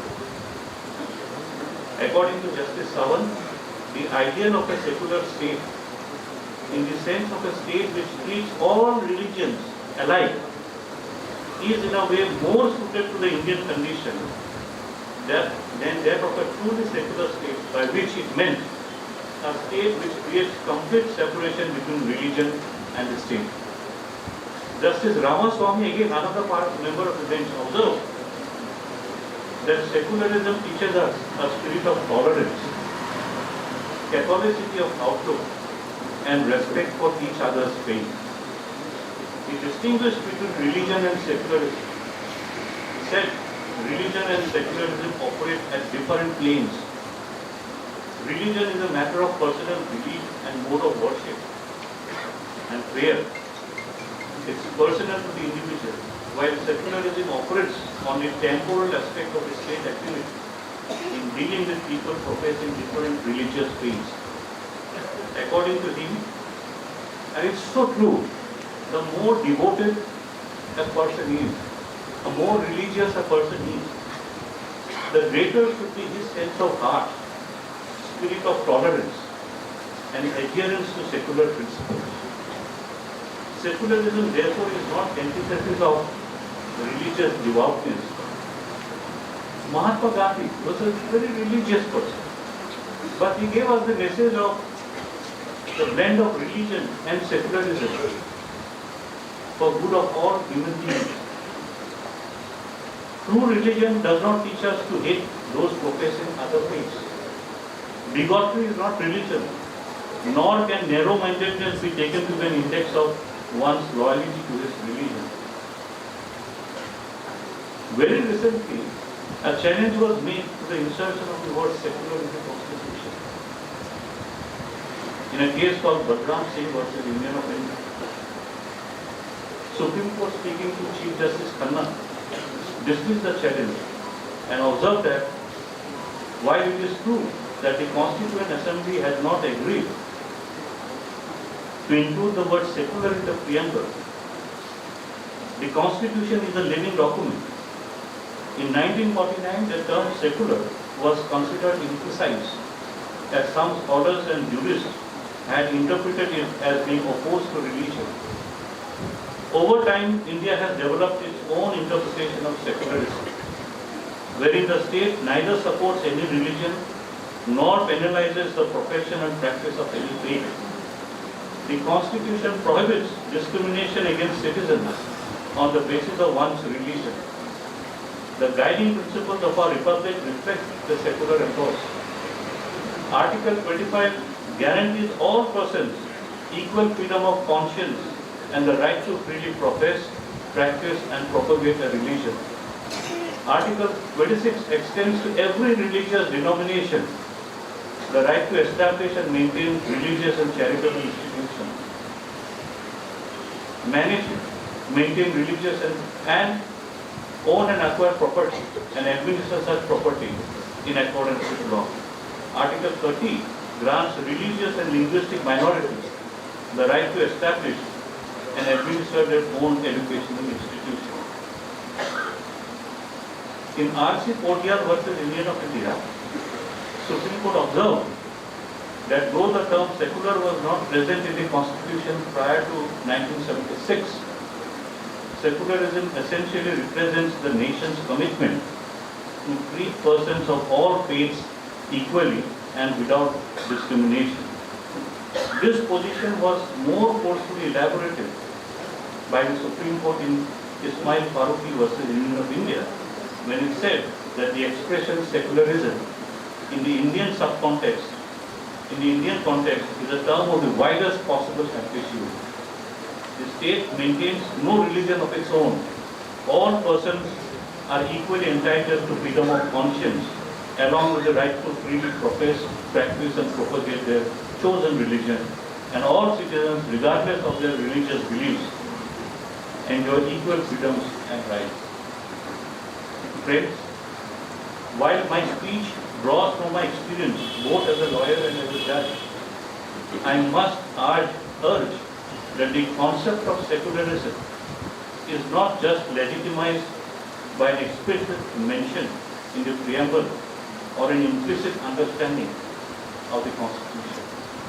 the concept of secularism is firmly embedded in the Constitution because people of India, you and I, we hold such values close to our heart. It is the fundamental duty of every citizen of India to abide by the Constitution and to respect its ideals. It is also our fundamental duty to promote harmony and a spirit of common brotherhood amongst all the people of India, transcending religious diversity. This Wednesday, I attended one lecture on the occasion of centenary celebration of Shanti Bhushan. Again, one of India's great lawyers, who was also the law minister. Those who are students of law will know that Shanti Bhushan had argued that famous rejection case against the then Prime Minister of India in the Allahabad High Court, which went against the Prime Minister. Her election was declared null and void because it was held that she had indulged in electoral practice prohibited under the Representation of People Act. Another matter that it was subsequently stayed, emergency was declared, then 42nd Amendment came in, not many things were introduced into the Constitution. So when the new government came, Janata Party government came, Morarji Desai invited Shanti Bhushan to be the law minister. There was huge pressure on him to recall whatever was inserted by the 42nd Amendment. So he brought in 43rd Amendment, recalling substantial portions of the objectionable portions of introduced by 42nd Amendment. But two things he did not remove, and that's very important. Two things he retained, two things brought in by the 42nd Amendment he retained. One was insertion of the word secular in the preamble to the Constitution of India, and the second was Part 4 of the Constitution of India, which prescribes, which mandates fundamental duties for the citizens of India, saying that you must respect the Constitution, you must respect the ideals of the Constitution, you must respect your fellow citizens. These are great men. They could rise above petty politics, look to the future of the country. Our republic is vibrant. If you may have different views, I will still say it's a vibrant republic because of such great men and women. The doctrine laid down in Keshavananda Bharati in 1973, 50 years ago, and the sagacity and the vision of people like Shanti Bhushan. Friends, this is not the occasion to go on a speech like this. Some other occasion will speak more in depth about Constitution and secularism. My best wishes to the Don Bosco Institute. You have done wonderfully well.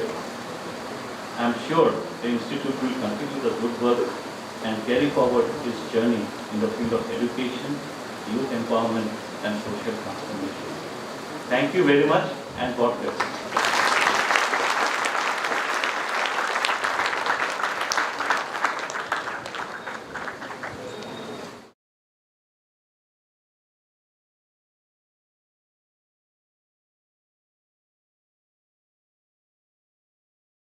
Justice Ujjumia for that very, very inspiring speech. And Father Yim would like to say something. Dear friends, I think he deserves a standing ovation. It's a judgment on Constitution and secularism. Please give a standing ovation for Honorable Justice here. Thank you very, very much. Thank you, sir.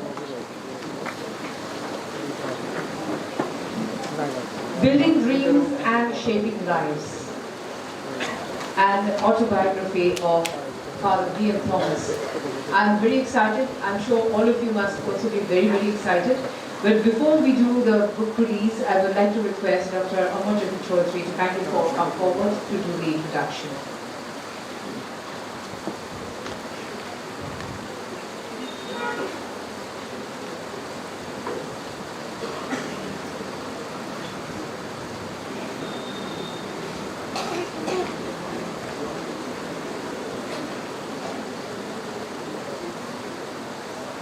only need to confer with Justice that I speak on the book.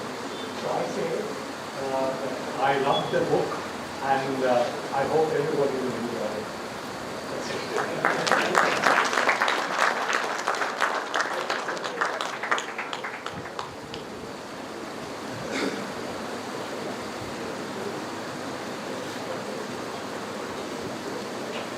I would also like to call Mr. Devajit Gansaki onto the stage, please.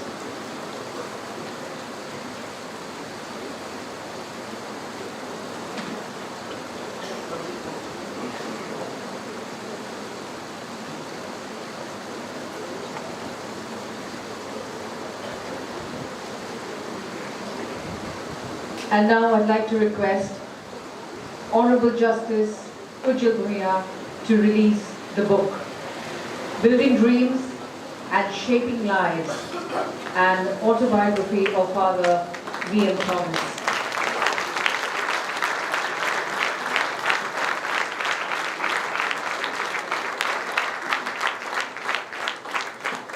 A wonderful moment for all of us.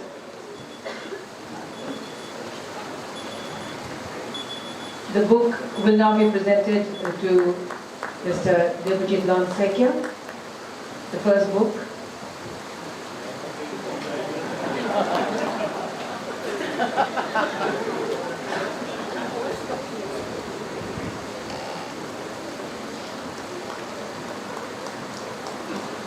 Ladies and gentlemen, this particular book will be available near the Zubin Center. All of you can get a copy. It's complimentary, but if you would like to contribute for child-friendly Guwahati, you're most welcome to do that. Thank you. We heartily thank Honorable Justice Ujjwal Bhuiya, Mr. Devajit Gansaki and Dr. Amarjyoti Chaudhary for being present.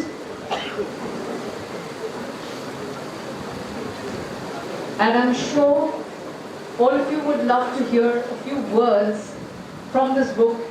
You must get your hands on this book, but I would like to request my dear friend Deekam Bhuiya to kindly read out a few pages, few lines from this book. Okay.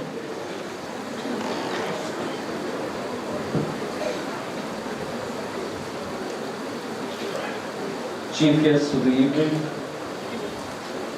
Judge of the Supreme Court, Ujjwal Bhuiya, guest of honor, Deputy Longsekia, Advocate General Sam, and all the dignitaries present here this evening. Congratulations, Father. And I take this stand for a public hearing, a couple of lines. I picked up one line in isolation from page 488. Father V.M. Thomas writes, I learned early that pride isolates, but humility connects. This is one line from this page, and I now shift to give you a flavor. They say don't give out the ending, but the flavor of the book should be towards the end, and this is how he writes the epilogue. As I end this narrative of my own life, I too dream of the Northeast, where every community, tribe, and people can live with mutual respect, beauty in relationships, and the healing power of love. Dr. Bhupen Hazarika once sang, Manue Manuar Bade, Jodi He Okonune Bade. And if man does not think of man without compassion, who will? And Zubin, the voice of the Brahmaputra, often reminded us that nothing mattered more than being truly human. May their melodies continue to inspire us to sing together, to build bridges of hope, and to bring life to the least, faithfully, joyfully, and for the glory of humanity. and the Almighty. Thank you very much, and congratulations, Father. And good evening. Thank you.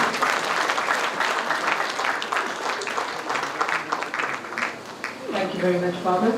Thank you very much, Deacon. I would now like to request our Chief Guest, Honorable Justice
We have with us Madam Buya. We have Samad Jyoti, the chairman, Justice Sanjay Mehdi, High Court Judge, Dr. Ashok Datta, Unni Krishnan Nair, Judge for the High Court, and Sanjeev Sharma, Judge for the High Court, for the Cletus. Unni is looking at me because he remembers his hand. And only request to me was, don't tell my father ever. That was it.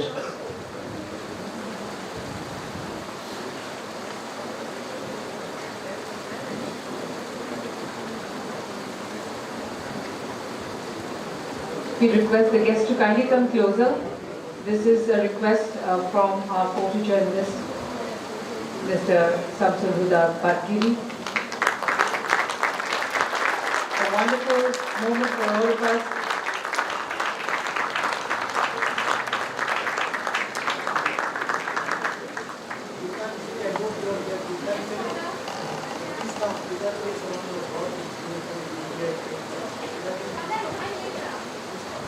Gitanjali, please come. You are always there. She's the lady who's always making these beautiful cakes. Very, very delicious cakes. Do you actually, Gitanjali, are you the one who's baked this? Okay, please come. But I remember she's the one who's always, for any occasion, she's the one who provides the cake. So a big round of applause for Gitanjali. Gitanjali.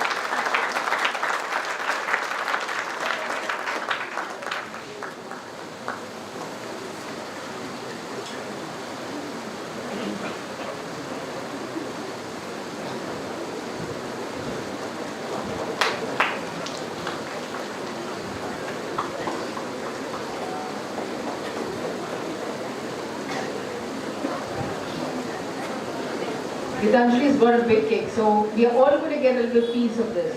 Right, Gitanjali? Yes.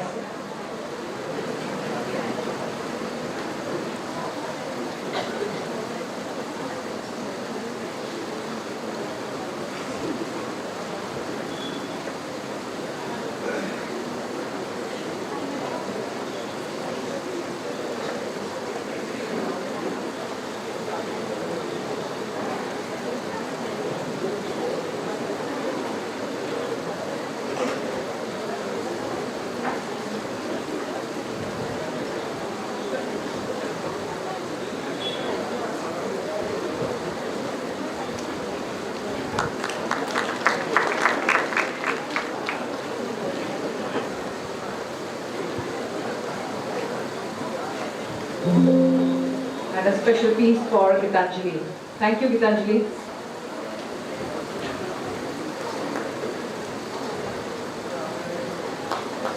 Thank you.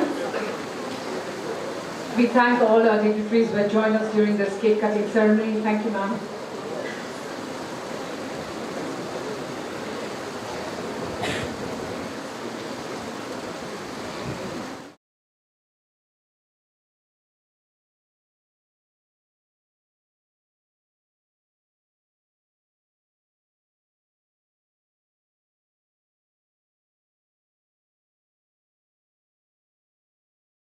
Associate Director of DBI to kindly come forward and offer his vote of thanks.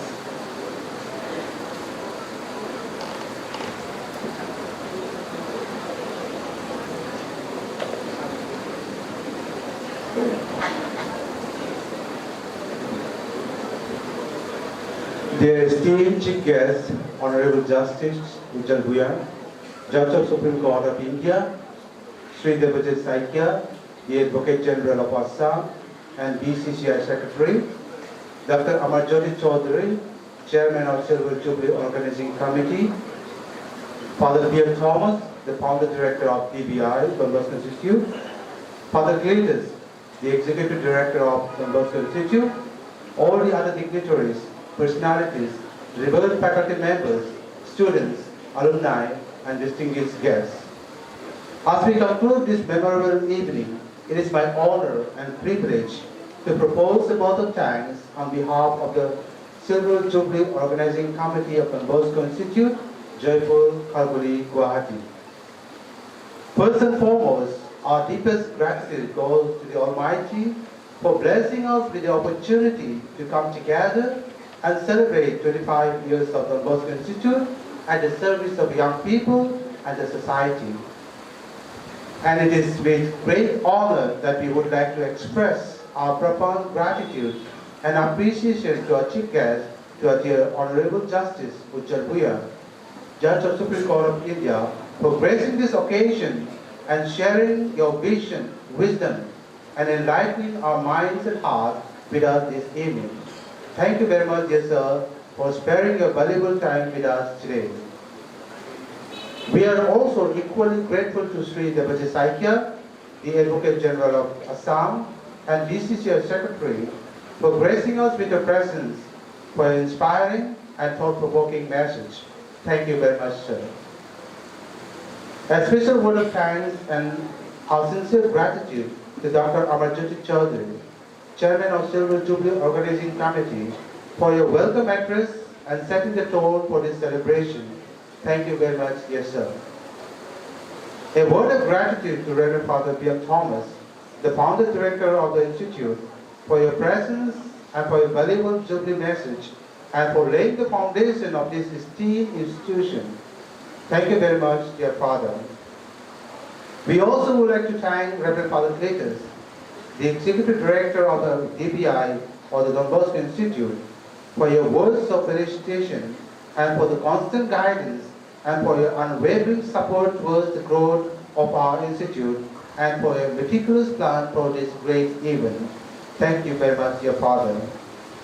We also thank Ms. Tarari Sharma for the beautiful invocation, Devajit Sharma for Ahomia at Heart, which you'll be witnessing afterwards, Sunita Bia for the musical instruments, Pinku, Amrita and Pulak for your choreography, Rupak for your videography, and Tina for comparing the program. Thank you very much to all. I also take this opportunity to thank all the other dignitaries, guests, alumni, and well-wishers, those who have come from far and near to be part of this celebration. Thank you very much for your valuable presence. May God bless you all.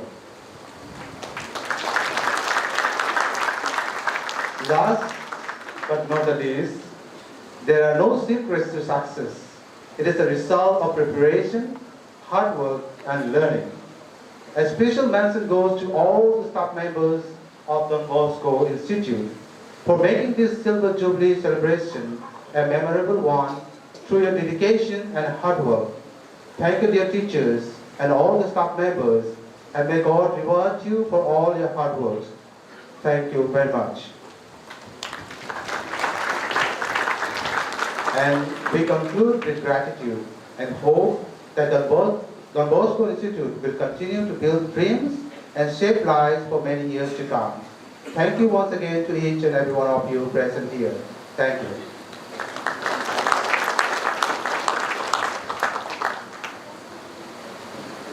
Ladies and gentlemen, we will have the inauguration of the Zubin Hall by Honorable Justice Jalmiya, but before that, we would request all of you to kindly go upstairs, and while you're going upstairs, please grab a bowl of soup, and then we will go on to the inauguration.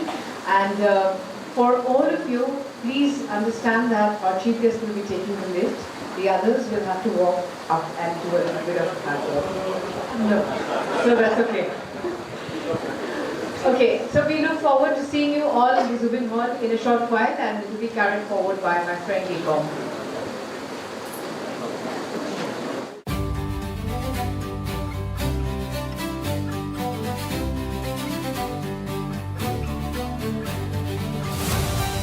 "25 years ago, a dream took shape. A dream to serve the region with quality education and holistic development. Today, that dream stands tall.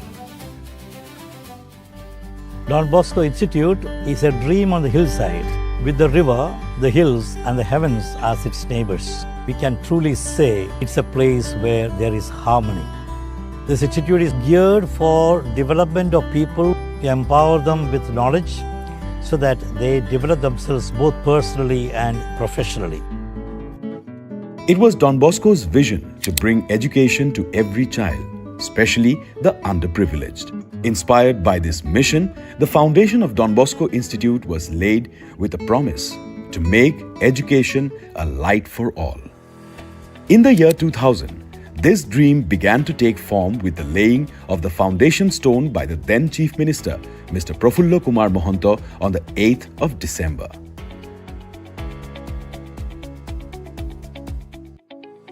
It marked the first step towards turning a noble dream into a lasting reality. And then came a historic moment. On the 22nd of November, the then Honorable Prime Minister of India, Dr. Manmohan Singh, inaugurated the institute. I'm very happy to be associated with this project, which takes the benefit of vocational education. What you are doing shows us the way to move forward. May your path be blessed.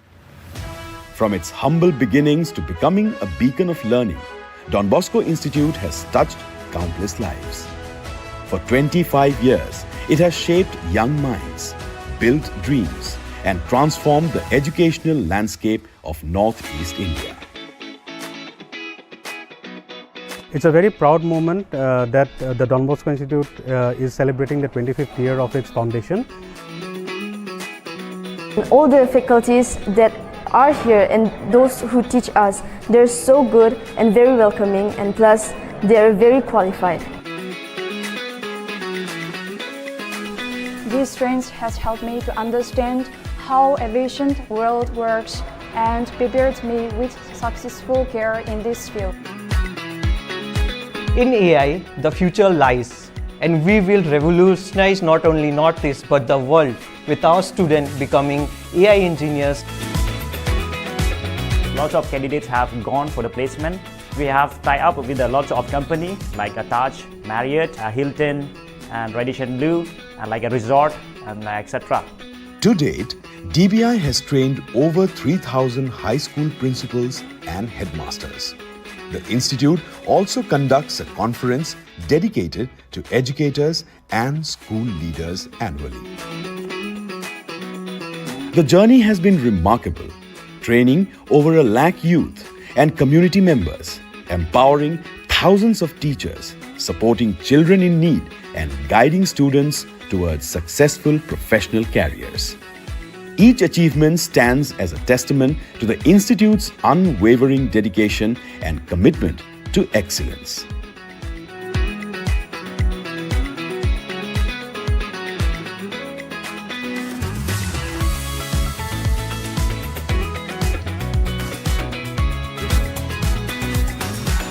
The journey hasn't just been about building an institute. It's been about the people, the shared challenges, and the triumphs we have celebrated together. Thank you every single person, past and present, who has contributed to this story. Happy Silver Jubilee. As we celebrate this Silver Jubilee, we remember this is not the destination, but a milestone in our ongoing journey to serve the young. In the halls of learning where minds unfold, a legacy of excellence forever told. 25 years of building dreams so bright, Don Bosco's spirit guiding us throughout the day. Building dreams, shaping lives, a journey so grand. And come youth with helping hand. Building dreams, shaping lives, shining lights.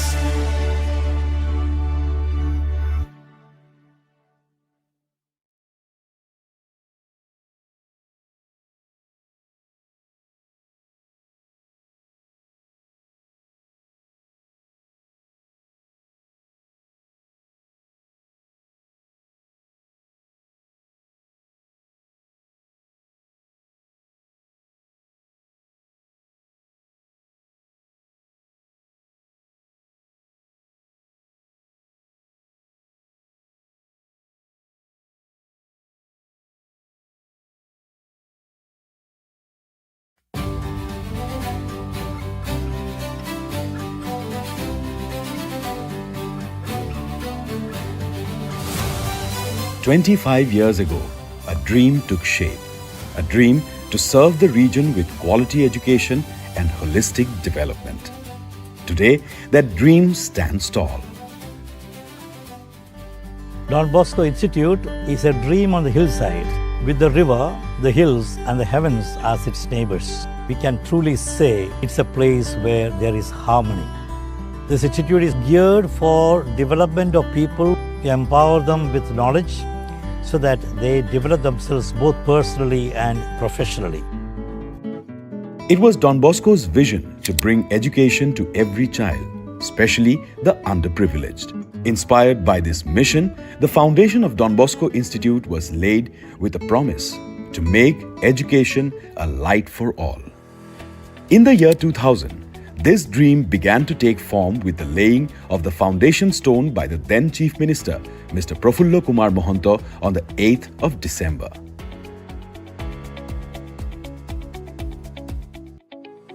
It marked the first step towards turning a noble dream into a lasting reality. And then came a historic moment. On the 22nd of November, the then Honorable Prime Minister of India, Dr. Manmohan Singh, inaugurated the institute. I'm very happy to be associated with this project, which takes the benefit of vocational education. What you are doing shows us the way to move forward. May your path be blessed. From its humble beginnings to becoming a beacon of learning, Don Bosco Institute has touched countless lives. For 25 years, it has shaped young minds, built dreams, and transformed the educational landscape of Northeast India. It's a very proud moment that the Don Bosco Institute is celebrating the 25th year of its foundation. All the faculties that are here and those who teach us, they're so good and very welcoming, and plus they're very qualified. This strength has helped me to understand how aviation world works and prepared me with successful career in this field. In AI, the future lies, and we will revolutionize not only Northeast but the world with our students becoming AI engineers. Lots of candidates have gone for the placement. We have tied up with a lot of companies like Taj, Marriott, Hilton, and Radisson Blu, and like a resort, and etc. To date, DBI has trained over 3,000 high school principals and headmasters. The institute also conducts a conference dedicated to educators and school leaders annually. The journey has been remarkable, training over 1 lakh youth and community members, empowering thousands of teachers, supporting children in need and guiding students towards successful professional careers. Each achievement stands as a testament to the Institute's unwavering dedication and commitment to excellence.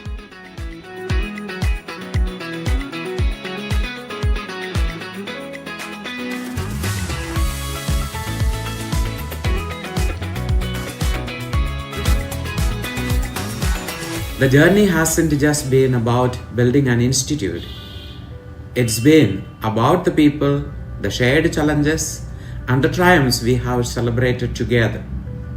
Thank you every single person, past and present, who has contributed to this story. Happy Silver Jubilee. As we celebrate this Silver Jubilee, we remember this is not the destination, but a milestone in our ongoing journey to serve the young. In the halls of learning where minds unfold, a legacy of excellence forever told. 25 years of building dreams so bright, Don Bosco's spirit guiding us throughout the day. Building dreams, shaping lives, a journey so grand. And call on youth with helping hand. Building dreams, shaping lives, shining lights.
"25 years ago, a dream took shape. A dream to serve the region with quality education and holistic development. Today, that dream stands tall. Don Bosco Institute is a dream on the hillside, with the river, the hills, and the heavens as its neighbors. We can truly say it's a place where there is harmony. This institute is geared for development of people, to empower them with knowledge so that they develop themselves both personally and professionally. It was Don Bosco's vision to bring education to every child, especially the underprivileged. Inspired by this mission, the foundation of Don Bosco Institute was laid with a promise to make education a light for all. In the year 2000, this dream began to take form with the laying of the foundation stone by the then Chief Minister, Mr. Prafullo Kumar Mohanto, on the 8th of December.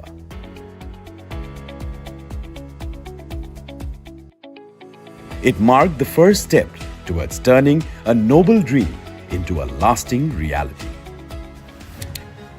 And then came a historic moment. On the 22nd of November, the then Honorable Prime Minister of India, Dr. Manmohan Singh, inaugurated the institute. I'm very happy to be associated with this project which takes the benefit of vocational education. What you are doing shows us the way to move forward. May your path be blessed. From its humble beginnings to becoming a beacon of learning, Don Bosco Institute has touched countless lives. For 25 years, it has shaped young minds, built dreams, and transformed the educational landscape of Northeast India. It's a very proud moment that the Don Bosco Institute is celebrating the 25th year of its foundation. All the faculties that are here and those who teach us, they're so good and very welcoming, and plus they're very qualified. This strength has helped me to understand how aviation world works and prepared me with successful career in this field. In AI, the future lies, and we will revolutionize not only Northeast but the world with our students becoming AI engineers. Lots of candidates have gone for the placement. We have tied up with a lot of companies like a Taj, Marriott, Hilton, and Radisson Blu, and like a resort, and etc. To date, DBI has trained over 3,000 high school principals and headmasters. The institute also conducts a conference dedicated to educators and school leaders annually. The journey has been remarkable, training over 1 lakh youth and community members, empowering thousands of teachers, supporting children in need, and guiding students towards successful professional careers. Each achievement stands as a testament to the Institute's unwavering dedication and commitment to excellence.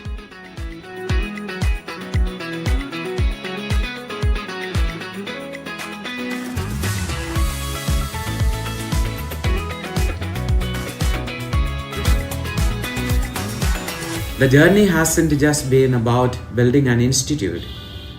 It's been about the people, the shared challenges, and the triumphs we have celebrated together. Thank you every single person, past and present, who has contributed to this story. Happy Silver Jubilee.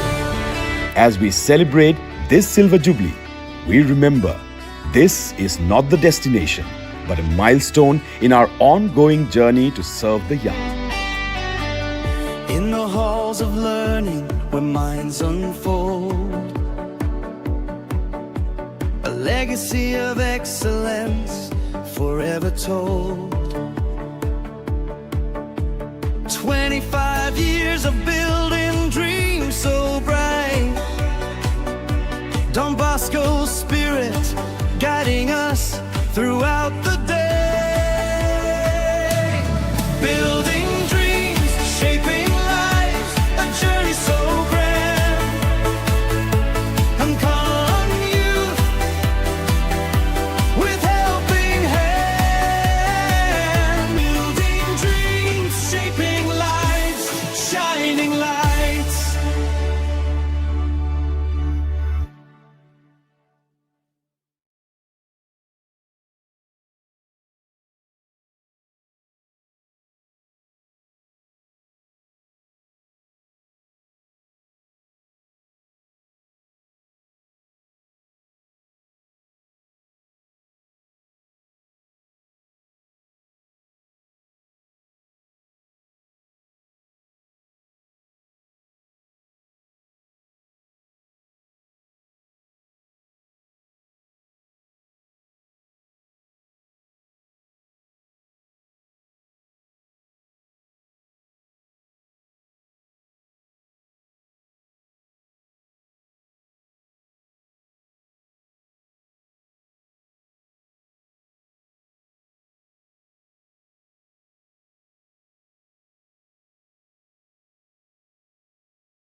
25 years ago, a dream took shape. A dream to serve the region with quality education and holistic development. Today, that dream stands tall. Don Bosco Institute is a dream on the hillside, with the river, the hills and the heavens as its neighbors. We can truly say it's a place where there is harmony.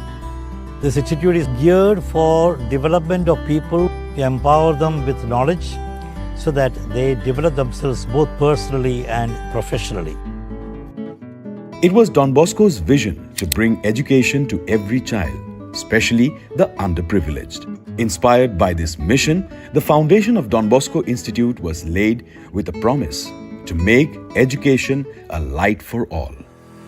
In the year 2000, this dream began to take form with the laying of the foundation stone by the then Chief Minister, Mr. Prafullo Kumar Mohanto, on the 8th of December.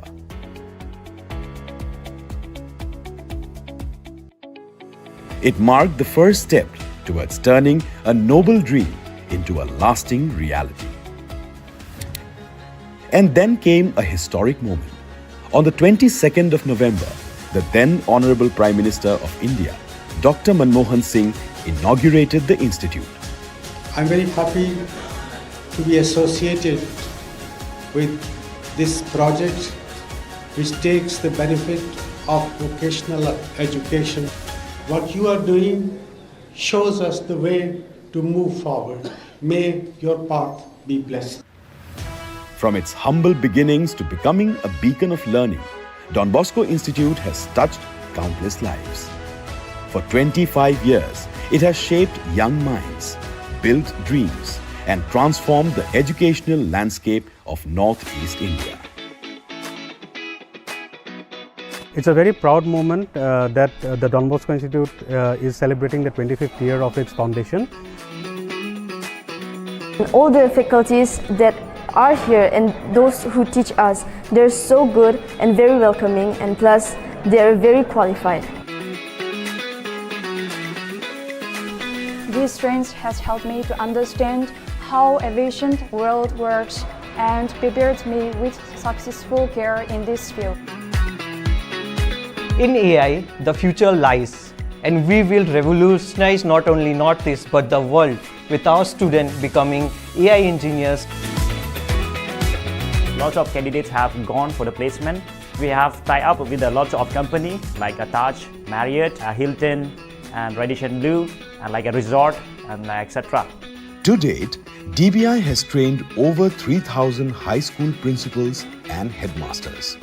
The institute also conducts a conference dedicated to educators and school leaders annually. The journey has been remarkable, training over 1 lakh youth and community members, empowering thousands of teachers, supporting children in need, and guiding students towards successful professional careers. Each achievement stands as a testament to the Institute's unwavering dedication and commitment to excellence.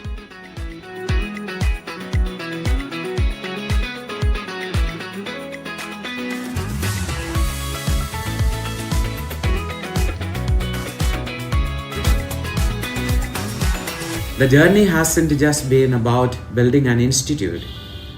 It's been about the people, the shared challenges, and the triumphs we have celebrated together. Thank you every single person, past and present, who has contributed to this story. Happy Silver Jubilee. As we celebrate this Silver Jubilee, we remember this is not the destination, but a milestone in our ongoing journey to serve the young. In the halls of learning where minds unfold, a legacy of excellence forever told.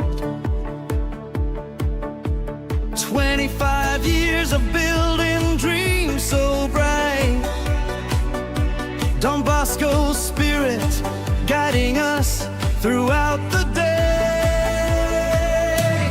Building dreams, shaping lives, a journey so grand. I'm calling on you with helping hands.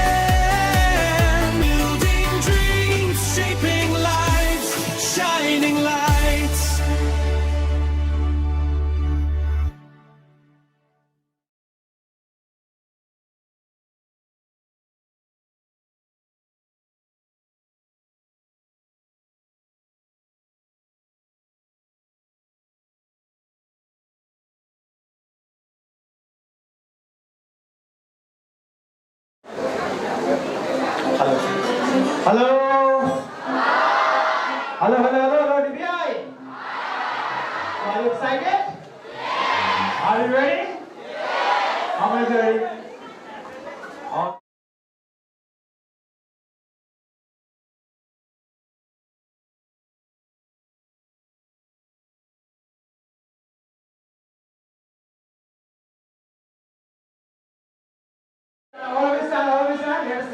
Let us, prepare ourselves with the energy, with enthusiasm, that program becomes more colorful. When we are ready, full of energy, program also becomes more energy. Yes or no?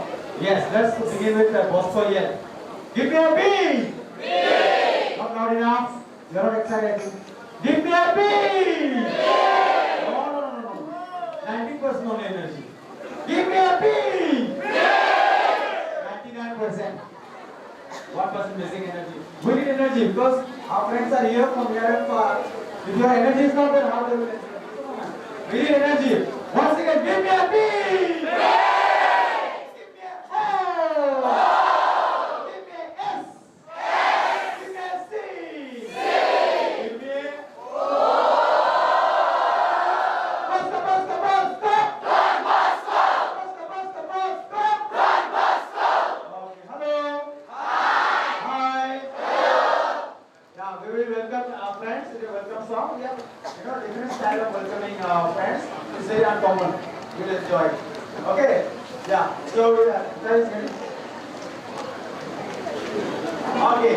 So we'll say welcome to my house and have a happy stay. Okay? And we want to say welcome and we wish you feel at home and wish you a very happy stay. So are you ready? Welcome to my house, to my house, to my house. Welcome to my house and have a happy day. Hey! Welcome to my house, to my house, to my house. Welcome to my house and have a happy day. Ding, ding, ding, ding, ding, ding, ding, ding, ding, ding, ding, ding, ding, ding, ding, ding, ding, ding. Hey! Welcome to my house, to my house, to my house. Welcome to my house and have a happy day.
To welcome our friends.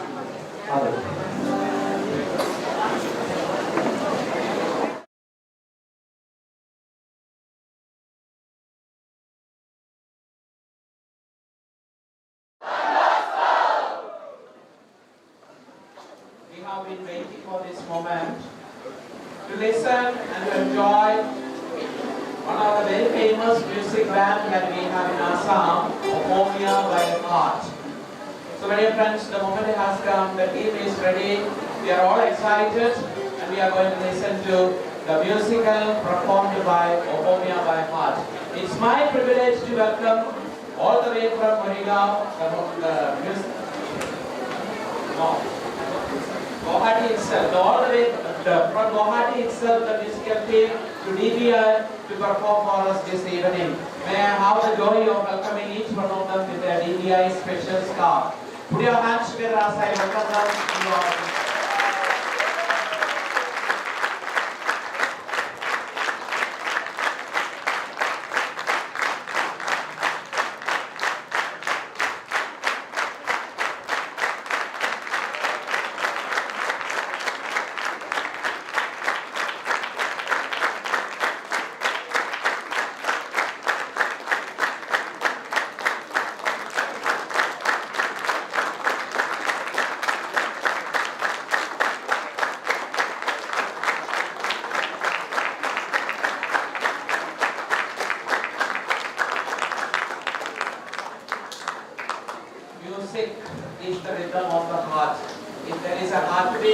welcome. So dear friends, here we are going to enjoy the musical evening that is present to us by Homia by heart. By heart. Yes, definitely it is going to touch our heart, it is going to touch our minds. I'm not going to give a long introduction and bore you up. Let us listen and enjoy the musical. Let's put our hands together like this. Put your hands down. When I say 1, 2, 3, you will say all the best. 1, 2, 3. 1, 2, 3. Okay, over to you. Thank you, Father Cletus. Oh, this was electrifying. Yes or no? Yay! It was indeed an electrifying evening for every one of us in Homia at Heart, a band which was started during the COVID times when people could not come out of the house, could not interact with people. We are missing today the person, the vision which was started by Mr. Devashish Sharma. He is presently the DC of Nagaon district. Because of his official occupation, he could not be present here today. But we have this wonderful band out here who is going to give you a performance, a mixed bag of Assamese Hindi songs. Hope you will like it, and we will try to, regale you with our songs. But to begin with, as we all know, Assam has lost a person. That loss cannot be replaced. Assam has lost a great singer, composer, film director, artist, writer, Zubin Garg. So we all know what loss is to us. It is in fact when he passed away on 19th September. That day we felt as if every house has lost someone very close to our heart. His song Mayavini has become a prayer now. So we are going to start this program with our heartfelt tribute to Zubin Garg, and we will try. His songs are very difficult, but yes, we are going to start with a prayer that is Mayavini, and I request every one of you to join with us in this song. Thank you so much.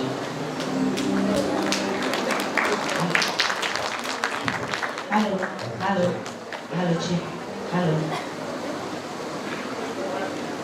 Hello.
applause, it keeps us going. Thank you.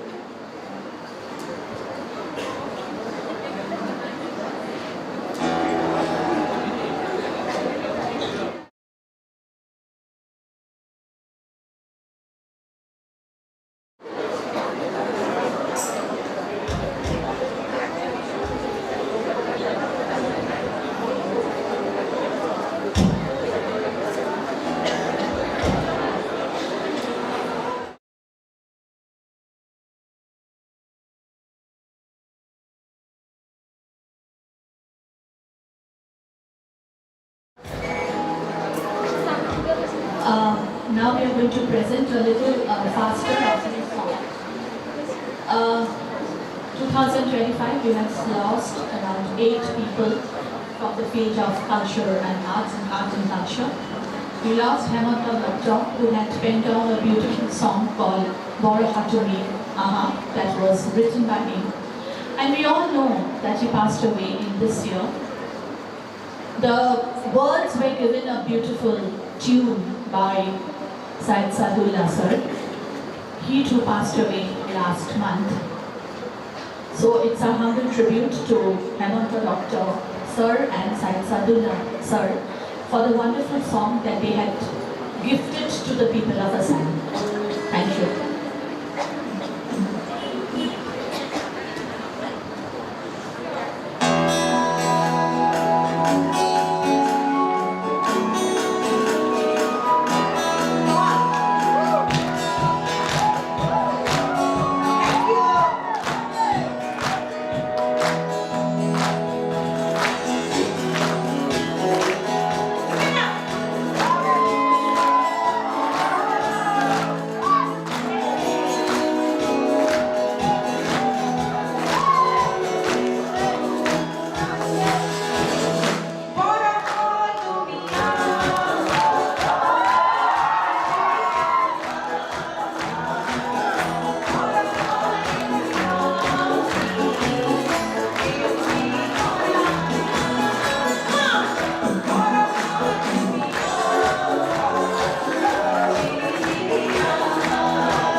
are enjoying the program?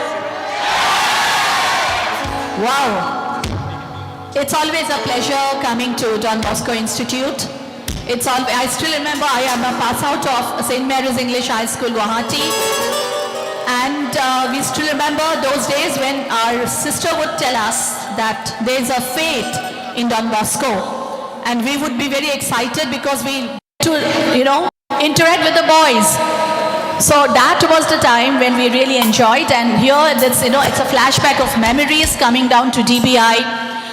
So very thankful to Father V.M. Thomas, Father Cletus, and everyone in DBI for the opportunity. We'll carry the musical journey further. One of the most popular songs of Joint to Hajorika.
Our band is today actually incomplete because we have the close associate of Zubin Garg, Mr. Raja Borua, and his wife.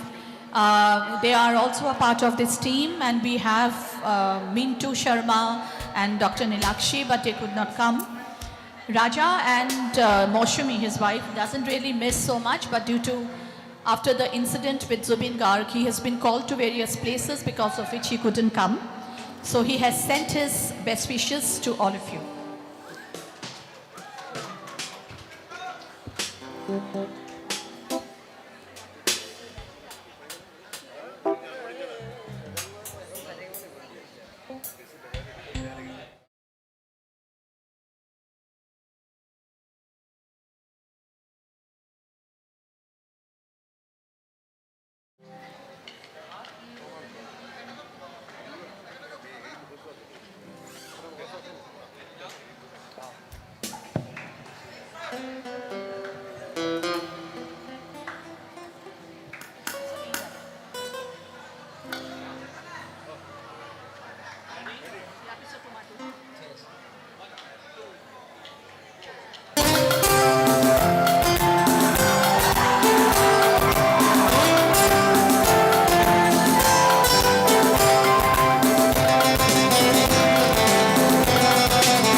So now I would like to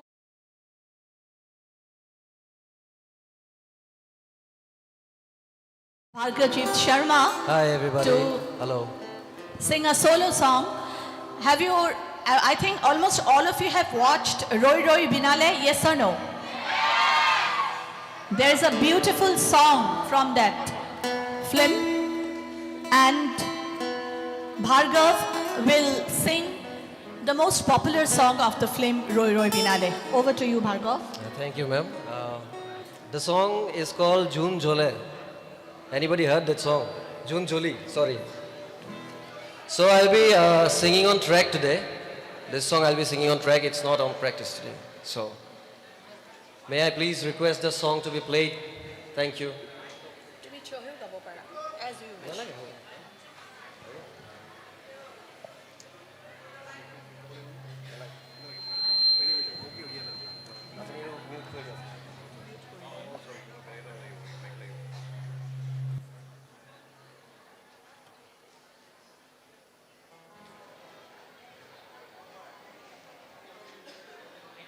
Are you able to play it?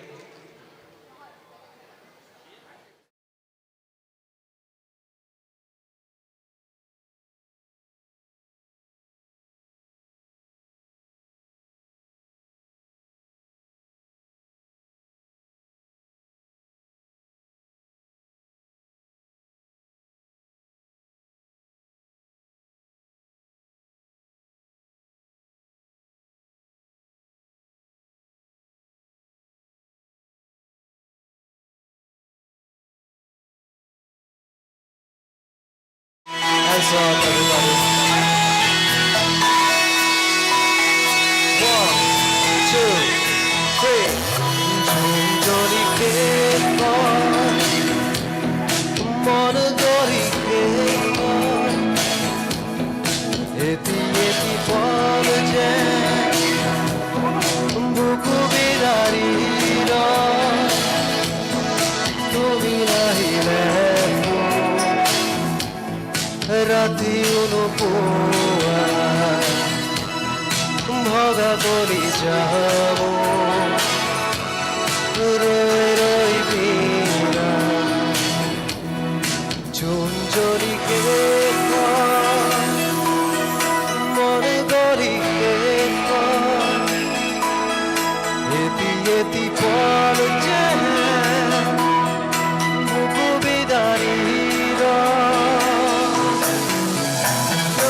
Thank you.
সজিলে কোন Leonardo কেনেকৈ হলা তুমি ইমান ধুনীয়া Mona Lisa তোমাক সজিলে কোন Leonardo কেনেকৈ হলা তুমি ইমান ধুনীয়া ও ছিলামরে মোনালিসা লিহিন্দো ছিলামরে মোনালিসা লিহিন্দো তোমার হাতৰ গীতাৰ খনিত নিৰিবিলি মিউজিক বজাই যোৱা নিৰিবিলি মিউজিক বজাই যোৱা নিৰিবিলি মিউজিক বজাই যোৱা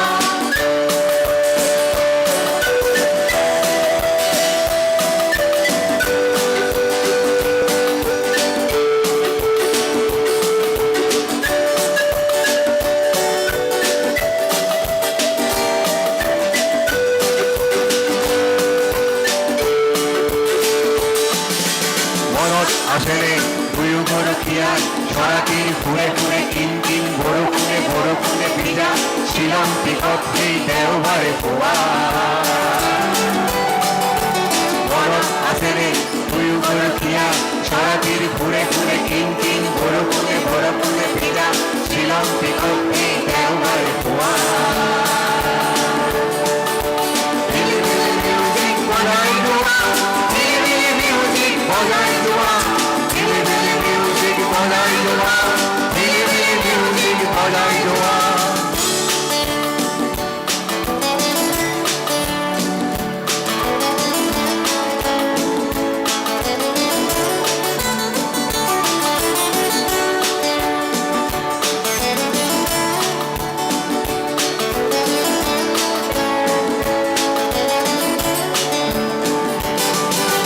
তুমি আজি লাভানৰ কৰবাৰ আৰু ৰাজধানী সলনিৰ পিছত আহি হলো এতিয়া বিষ্ণুৰীয়া হলো এতিয়া বিষ্ণুৰীয়া বিশেষ যিমান যিমানে ৰঙা মোৰ তোমাৰ সোঁৱৰণিও সিমানে ৰঙা বিশেষ যিমান যিমানে ৰঙা মোৰ তোমাৰ সোঁৱৰণিও সিমানে ৰঙা Mona Lisa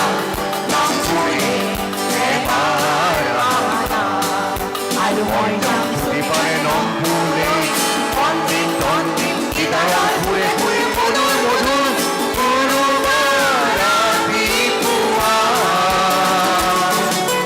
Chilamare Monaলিসা lindo Chilamare Monaলিসা lindo Tomar hator gitaar khani Dili dili music bajai joa Dili dili music bajai joa Dili dili music bajai joa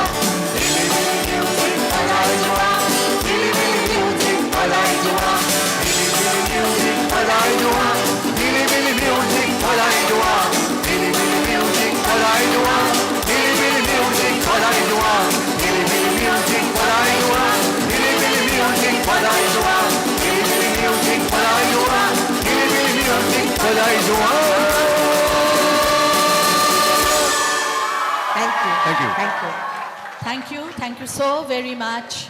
Thank you. And we wish from the Ahomiat heart, I would like to introduce everyone out here. We have with us Mr. Gunagovinda Das. He is the retired from the finance department as a director. We have with us Jayanta Kumar Goswami. He is the advisor in Srimanta Honkodev Kalakshetra, varied age groups. We have with us the lead guitarist, Raju Ansari. Rajuda, can you please come forward? Rajuda, can you please come forward? Please come forward. Yes. Then we have Bhabiram Boro. He is a renowned and reputed a person in the music industry of Assam. We have Ajoy Khoikia, also very reputed. We have with us Papuri Khoikia, Papuri Thakuria, Papuri Thakuria, one of the most, known as a great singer of Assam. We have Bhargav Jit Sharma and myself, Dr. Mrinmoyi Borua. Thank you so much. Thank you. Wishing all of you health, happiness, and prosperity. Stay blessed. Thank you.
Hello. Hi. So at this moment, I would like to thank the team of Ahomia by Heart for their beautiful performance. Did you enjoy it? Yes, I could hear the noise. Yes. So all the teams of the Ahomia by Heart, I thank you sincerely from the bottom of my heart and from the part of DVI for coming and performing your items here. So we sincerely thank and we wish you all the best for the future, and we God bless you so that you can perform many more all these truths. Okay. Thank you very much. Yeah. Let's give a clap.